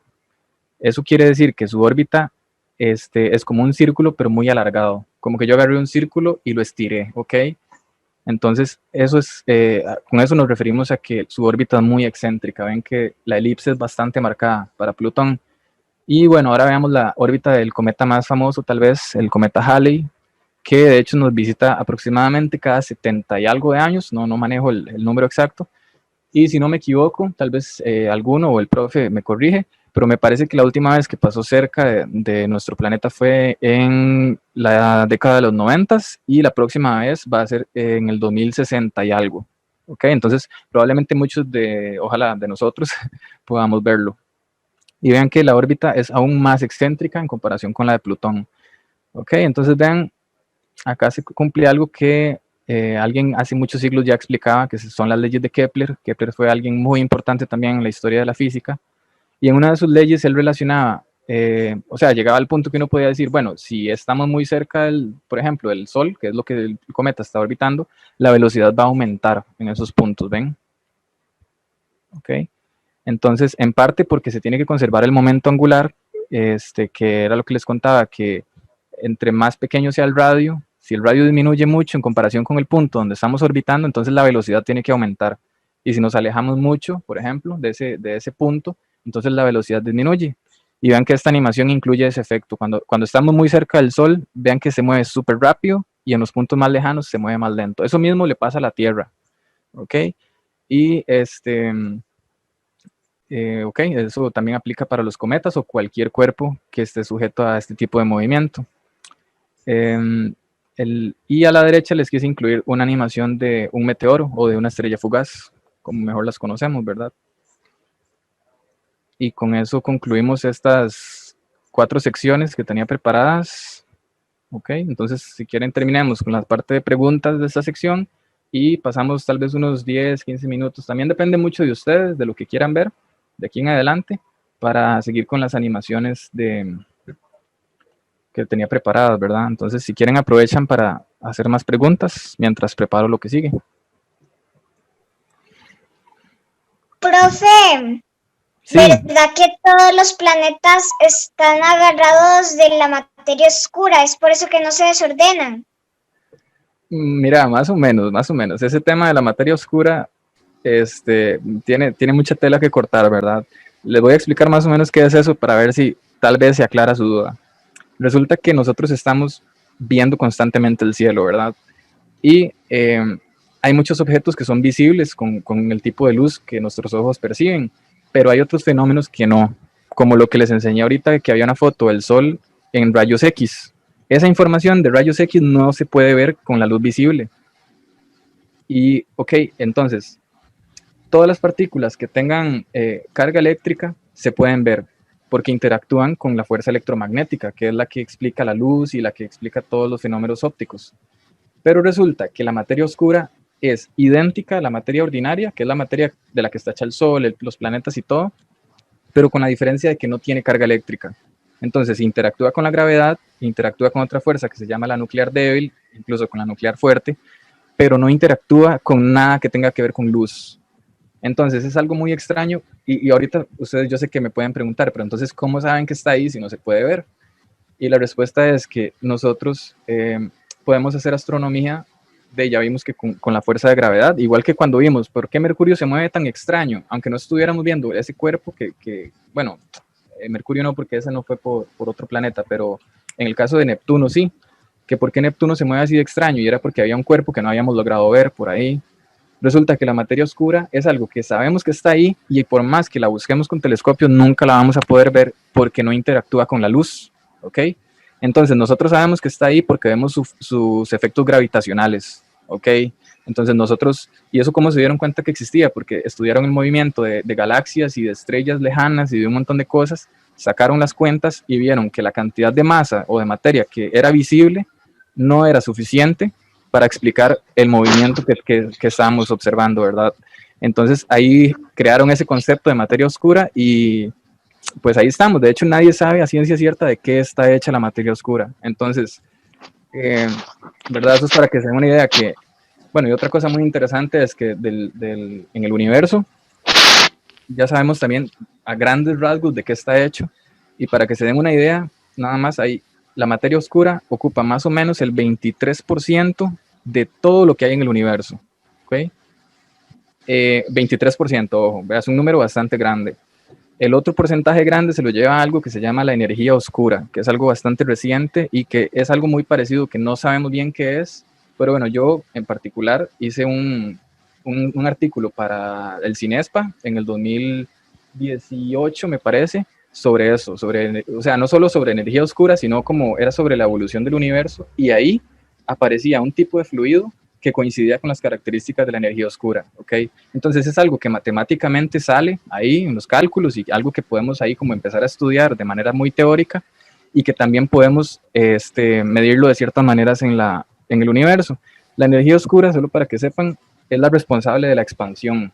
Es como el motor que está haciendo que la expansión esté acelerada, la del universo ahorita. Y resulta que todo lo que hay en el universo, aproximadamente el 75% es energía oscura. Entonces, para que vayamos sacando cuentas, del 100% de cosas que hay en el universo, 75% se gasta en energía oscura, 23% en materia oscura. Entonces ya llevamos un 98%. Y de ese 2% que queda, lo tenemos que repartir en radiación y en todos los tipos de materia que conocemos, ¿verdad? Entonces, para que se den una idea de que son cosas súper desconocidas que todavía estamos tratando de entender, pero aún así sabemos que la mayoría de cosas que hay en el universo son energía oscura, en primer lugar, y en segundo lugar, materia oscura, ¿verdad? Y eso es muy actual, digamos. Si ustedes se ponen a investigar, se van a dar cuenta que nadie sabe decirles la historia completa de esas dos cosas, porque precisamente estamos viendo cuáles partículas son las que conforman a la materia oscura, por ejemplo. Entonces eso es algo bastante interesante y muy actual. No sé si hay alguna otra pregunta. Solo quiero hacer un aporte. Esa es una de las grandes ventajas jóvenes que ustedes tienen, que si ustedes se convierten en físicos o en astrofísicos, van a tener mucho trabajo porque hay muchas cosas allá arriba que hoy día no entendemos y no conocemos. Hay teorías en la actualidad de qué es materia oscura, qué es energía oscura, pero a ciencia cierta todavía quedan muchas dudas de cómo se comporta, qué leyes la rigen y por qué. Exactamente. O sea, de hecho eso va a ser otra revolución de la física, cuando lleguemos a ese punto de entender esas cosas. ¿Alguien más? Profe, Yo tengo una pregunta. profe. Yo soy de tercer grado y yo he utilizado Stellarium Web.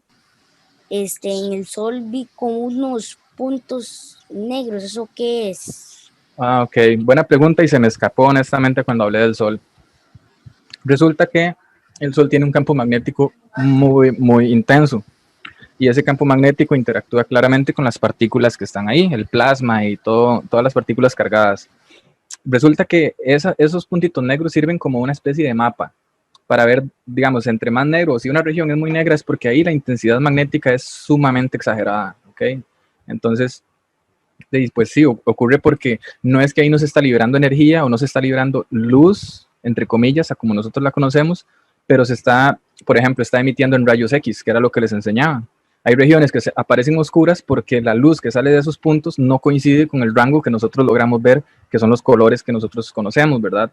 Sino que esa radiación, esa luz, digámoslo así, cae afuera de ese rango. Entonces nuestros ojos no la ven y lo que ven es, rellenan eso con un punto negro. Pero hay otros telescopios que sí atrapan esas longitudes de onda y todos esos tipos de luz y nosotros podemos mapearlos. De hecho es interesante porque creo que hace un año o dos salió la noticia, no sé si la siguieron, de que supuestamente se tomó la primera fotografía de un agujero negro. Entonces, esta pregunta que me acaban de hacer sirve para explicar un poco eso, ¿verdad? Resulta que no fue que literalmente le tomaron una foto, sino que tardaron años de años atrapando luz en todos estos espectros de rayos X y de ondas de radio, hasta el punto que mapearon el espacio que estaba alrededor de nuestro centro galáctico. Después tomó un montón de tiempo más analizar toda esa información hasta el punto de reconstruir una imagen, ¿ok? Tomando en cuenta la energía que veíamos que salía, porque como es un agujero negro, se supone que no podemos ver como tal el punto donde está, o sea, hay cierto punto a partir del cual no podemos ver qué hay ahí adentro. Pero lo que hicieron fue mapear esa energía que les digo que está liberándose, que nosotros tal vez no podemos ver con nuestros ojos, pero que ahí está. Y luego hicieron como una traducción, digamos, esa luz no es visible para nuestros ojos, pero la desplazaron al rango visible, digámoslo así. Entonces, por eso es que esa foto, si ustedes la buscan, imagen de un agujero negro, primera imagen de un agujero negro, se van a ver colores como amarillos y muy intensos por ahí. Eso es porque no literalmente es amarillo, sino que hicieron como una traducción de esa energía y la representaron, por ejemplo, que entre más rojo se vea, por decirles un ejemplo, tal vez era porque ahí ya había más energía. Entonces, pues sí, yo creo que me fui un poco más allá de lo que me preguntó, pero espero que le haya quedado un poco más claro por qué se ven esos puntos negros en el Sol. Disculpe. Mi Sí. pregunta era que ¿qué pasa? Usted te explicó eso de que hay como una sábana que sostiene todo. Ok. ¿Está eso? ¿Qué pasa cuando un objeto es tan grande y pesado que rompe esa sábana? Eso es lo que hace un agujero negro precisamente. Resulta que eso no depende tanto de que sea muy masivo, sino que son dos cosas que hay que tomar en cuenta. En primer lugar, que sí, sea muy masivo, pero en segundo lugar, que ese cuerpo esté concentrado en un punto del espacio muy pequeño. Entonces, por ejemplo, como el Sol, yo en una filmina que les puse, la densidad del Sol en el núcleo era como de 200 gramos por centímetro cúbico. Entonces, para que visualicen eso, imagínense que ustedes dibujan un cuadrito que mida 1 centímetro, hacen un cubo, más bien una caja, donde cada lado mide 1 centímetro, y traten de meter dentro de esa caja 200 gramos de sal, por ejemplo. Eso le da una idea a uno de qué tan comprimida está la materia en esos puntos, ¿ok? Resulta que, por ejemplo, un agujero negro lleva eso al límite, ¿ok? Llega a un punto en el que la densidad es tan grande que literalmente esa sábana, como le estamos llamando, se rompe, por decirlo de alguna manera, ¿ok? Eso en física y en matemáticas se conoce como una singularidad, y eso es porque esa región del espacio, bueno, ahí vemos una animación que nos está proporcionando el profe, muy buena de hecho. Si por ejemplo, este cuerpo que vemos en el centro llega a ser lo suficientemente masivo, genera este hueco en el espacio-tiempo, y eso es lo que conocemos como una singularidad, ¿verdad? Ahí lo podemos ver. Entonces, no solo... ¿Y dónde lleva esa singularidad? Eso es eso es otro dilema en la física, ¿verdad? Nadie podría responderle eso a ciencia cierta, aunque sí sabemos muchas cosas que deberían estar ocurriendo ahí. Por ejemplo, hay una cosa que se llama fuerzas de marea, literalmente la misma marea que vemos acá en la Tierra. Y eso se da porque, voy a aprovechar esa imagen que acaban de poner, imagínense acá al lado izquierdo, que esta sea la Tierra y que el Sol esté por ahí, en otro lado. Entonces, la fuerza de gravedad que se siente en este punto es mucho más grande que la fuerza de gravedad que se siente en la parte trasera del cuerpo, porque, pues porque el cuerpo no es un punto y la fuerza de gravedad depende de la distancia a la que estamos, ¿ok? Va disminuyendo conforme nos alejamos. Entonces, si hay un objeto por acá, en este lado, que siente una atracción, por ejemplo, por esta masa, esa fuerza va a ser incluso miles o millones de veces más grande que la fuerza que siente un objeto acá. En la Tierra no es tan exagerado el efecto y aún así es suficiente para generar las mareas. Pero, por ejemplo, si nos acercamos a un agujero negro, esa diferencia va a ser tan marcada que incluso mi cabeza va a sentir una fuerza de gravedad que es millones de veces menor a la que sienten mis pies. Entonces es como si me estuvieran, o sea, no sé si lo visualizan, que los jalen de los pies con una fuerza tan grande que toda la materia ahí se destruye. O sea, no pueden existir ni siquiera compuestos químicos. Si llegamos a un punto en el que incluso los átomos son arrancados, o sea, la idea es que dentro del agujero negro lo que hay es una sopa de partículas, ¿verdad? De partículas elementales. Entonces, nadie puede ver lo que hay adentro, pero incluso este físico, que tal vez es uno de los más famosos y que pudimos ver vivo, Stephen Hawking, trabajaba en esto precisamente. Y él encontró cosas muy interesantes de los agujeros negros, y es que resulta que ellos están haciendo bueno, ahí vemos un astronauta con ese efecto de espagueti que decíamos. Resulta que él lo que encontró es que hay un borde, ¿verdad?, que se conoce como el horizonte de sucesos. Es como una línea a partir de la cual ya el agujero negro colapsó ahí el espacio y el tiempo. Pero resulta que en ese proceso se crean partículas elementales. Se crea una partícula y su gemela, la antipartícula. Entonces a veces sucede, imagínense una partícula en el lado izquierdo y la línea en el centro y otra partícula en el lado derecho. Esas partículas el espacio como que las crea espontáneamente, pero esos procesos son tan rápidos que, digamos, una partícula se cancela con su antipartícula y al final es como si no hubiera nada. Pero si ese proceso ocurre muy cerca de la frontera, entonces, por ejemplo, la partícula va a quedar adentro del agujero negro y la antipartícula afuera, o viceversa.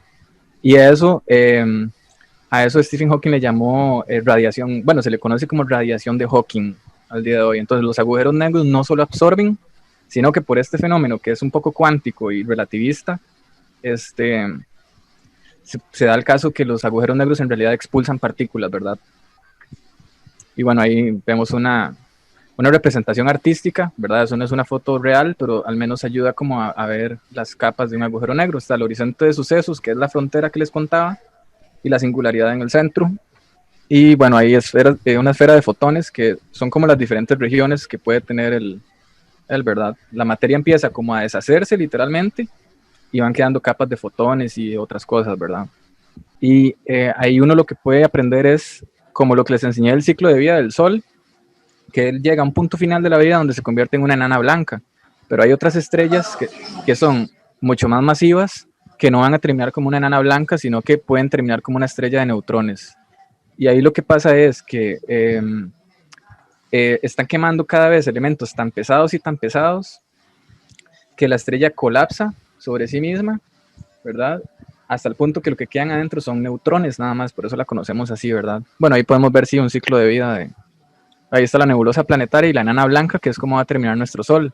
Pero si tuviéramos una estrella muy masiva, entonces va a convertirse, vea que nuestro Sol se va a convertir en una gigante roja, pero si fuera mucho más masiva, se va a convertir en una super gigante roja.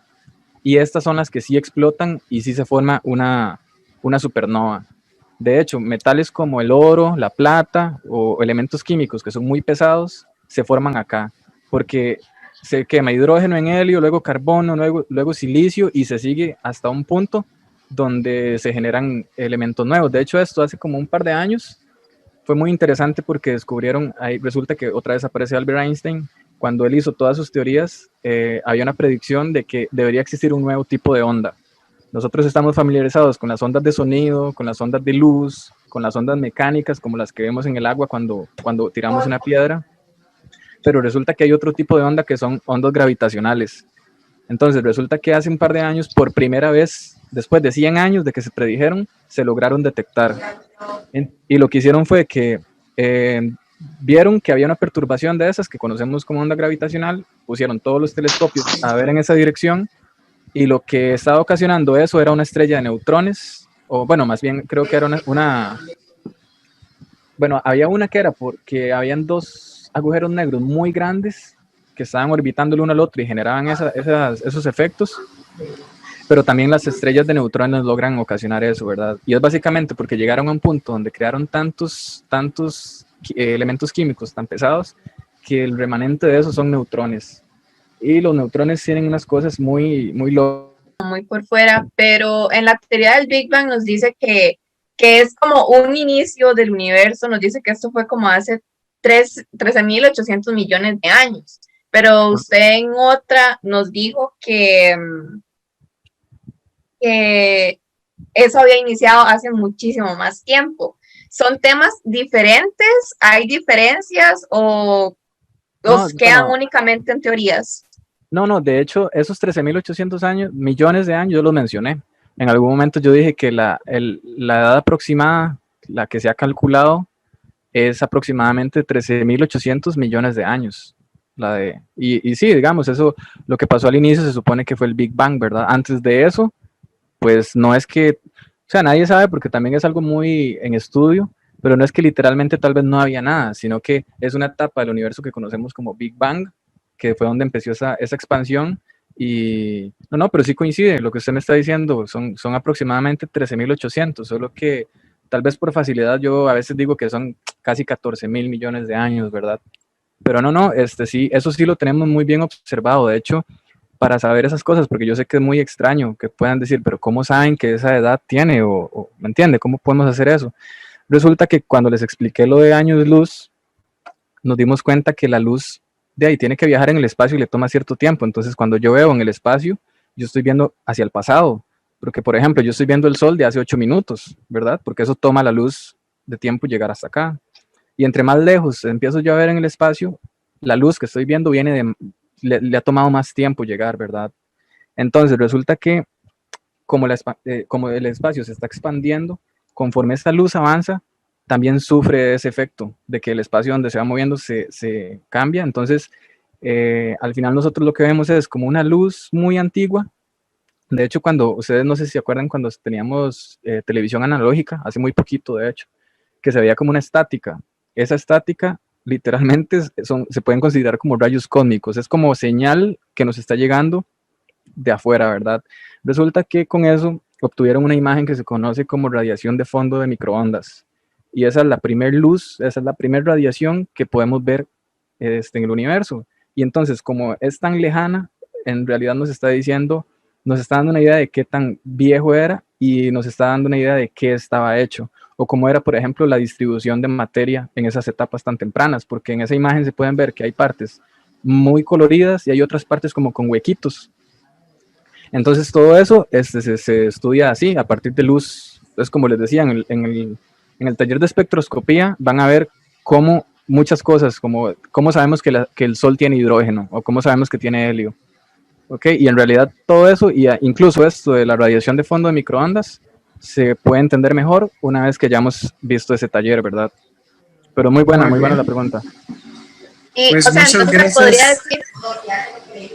se podría decir que lo que usted nos dijo desde el inicio, que fue como la creación del universo y el Big Bang, son básicamente lo mismo, nada más que usted no dijo algunos de los detalles, porque lo que nos está diciendo el Big Bang es que básicamente fue una expansión por la densidad y por la temperatura. Entonces es que, usted lo que nos dijo, básicamente omitió algunas de las cosas que se dicen en el Big Bang. No es tanto que lo haya omitido, sino que lo que yo hablé en el inicio fue la formación del sistema solar, ¿ok? Que es muy distinto. Eso, como les decía, ocurrió hace 4.500 millones de años. Por ahí empezó la charla.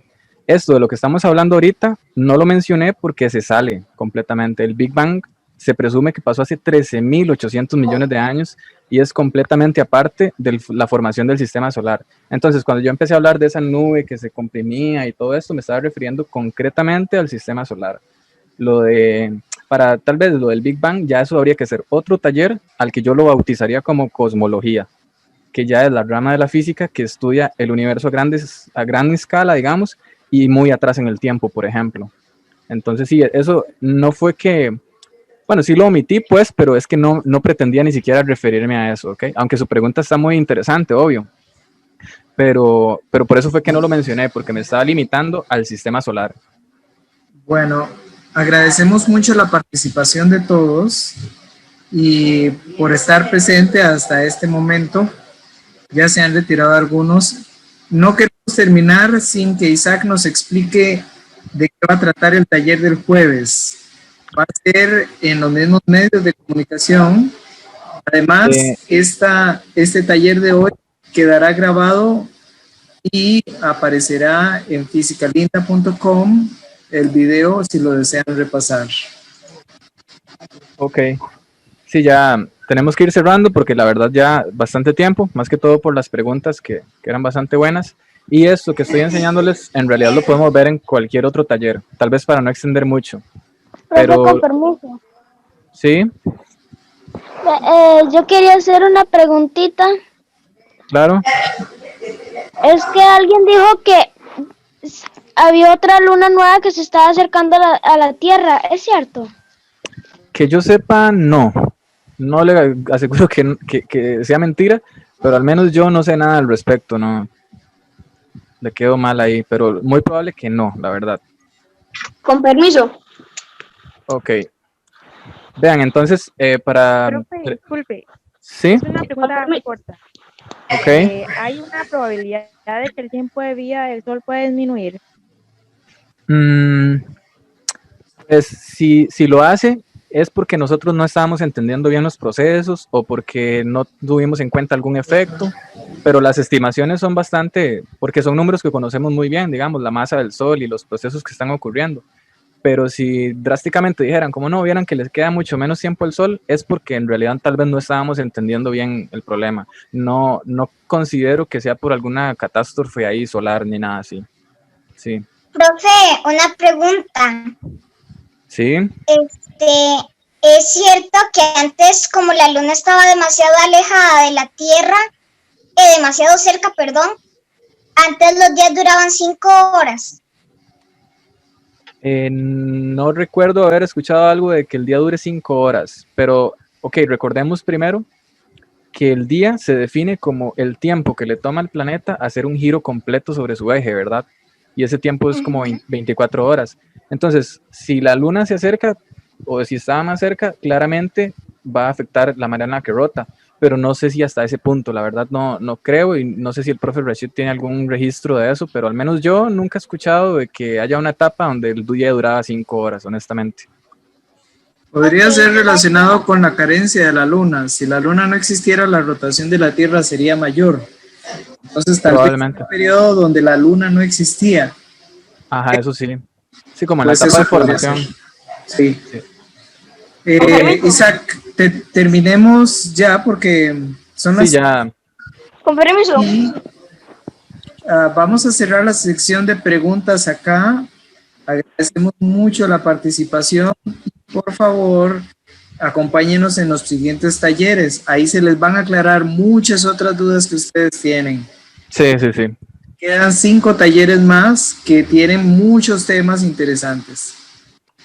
Okay, Presentemos el siguiente taller entonces, Isaac. Exactamente. Ese taller se llama espectroscopía, que básicamente va a estar enfocado en entender cómo funcionan los telescopios, cómo analizamos la luz que nos llega de allá afuera para determinar la composición de las estrellas, y vamos a ver también que todo eso lo aplicamos aquí en la Tierra. Por ejemplo, yo ahorita estoy trabajando en un proyecto que es sobre una nueva manera de ver si alguien tiene coronavirus, ¿ok? Es como un intento de ver si es posible crear una nueva prueba para el coronavirus que sea menos invasiva que la que hay ahorita, y se basa en espectroscopía. Entonces, básicamente lo que se hace es que se irradia luz, por ejemplo, en el caso que se diera, y se podría determinar con eso de qué está hecho, o sea, eso es algo que podemos conocer, de qué están hechas el coronavirus como tal, y entonces podemos aplicar como una, no rayos X exactamente, pero algo muy parecido para saber si un paciente tiene eso específico. Entonces vamos a aprender cómo funcionan las radiografías, y cómo podemos saber la composición de los materiales sabiendo el tipo de radiación que emiten. Entonces va a ser muy interesante, como les digo, es mi taller favorito y espero que sí asistan. Bien, bien, muchas gracias Isaac, muchas gracias a los presentes. Con la inscripción que ya hicieron, están inscritos en los demás talleres, les llegará un correo electrónico recordando el medio de acceso y el horario. Entonces, que tengan linda tarde todos los presentes, ha sido un placer nosotros acompañarles.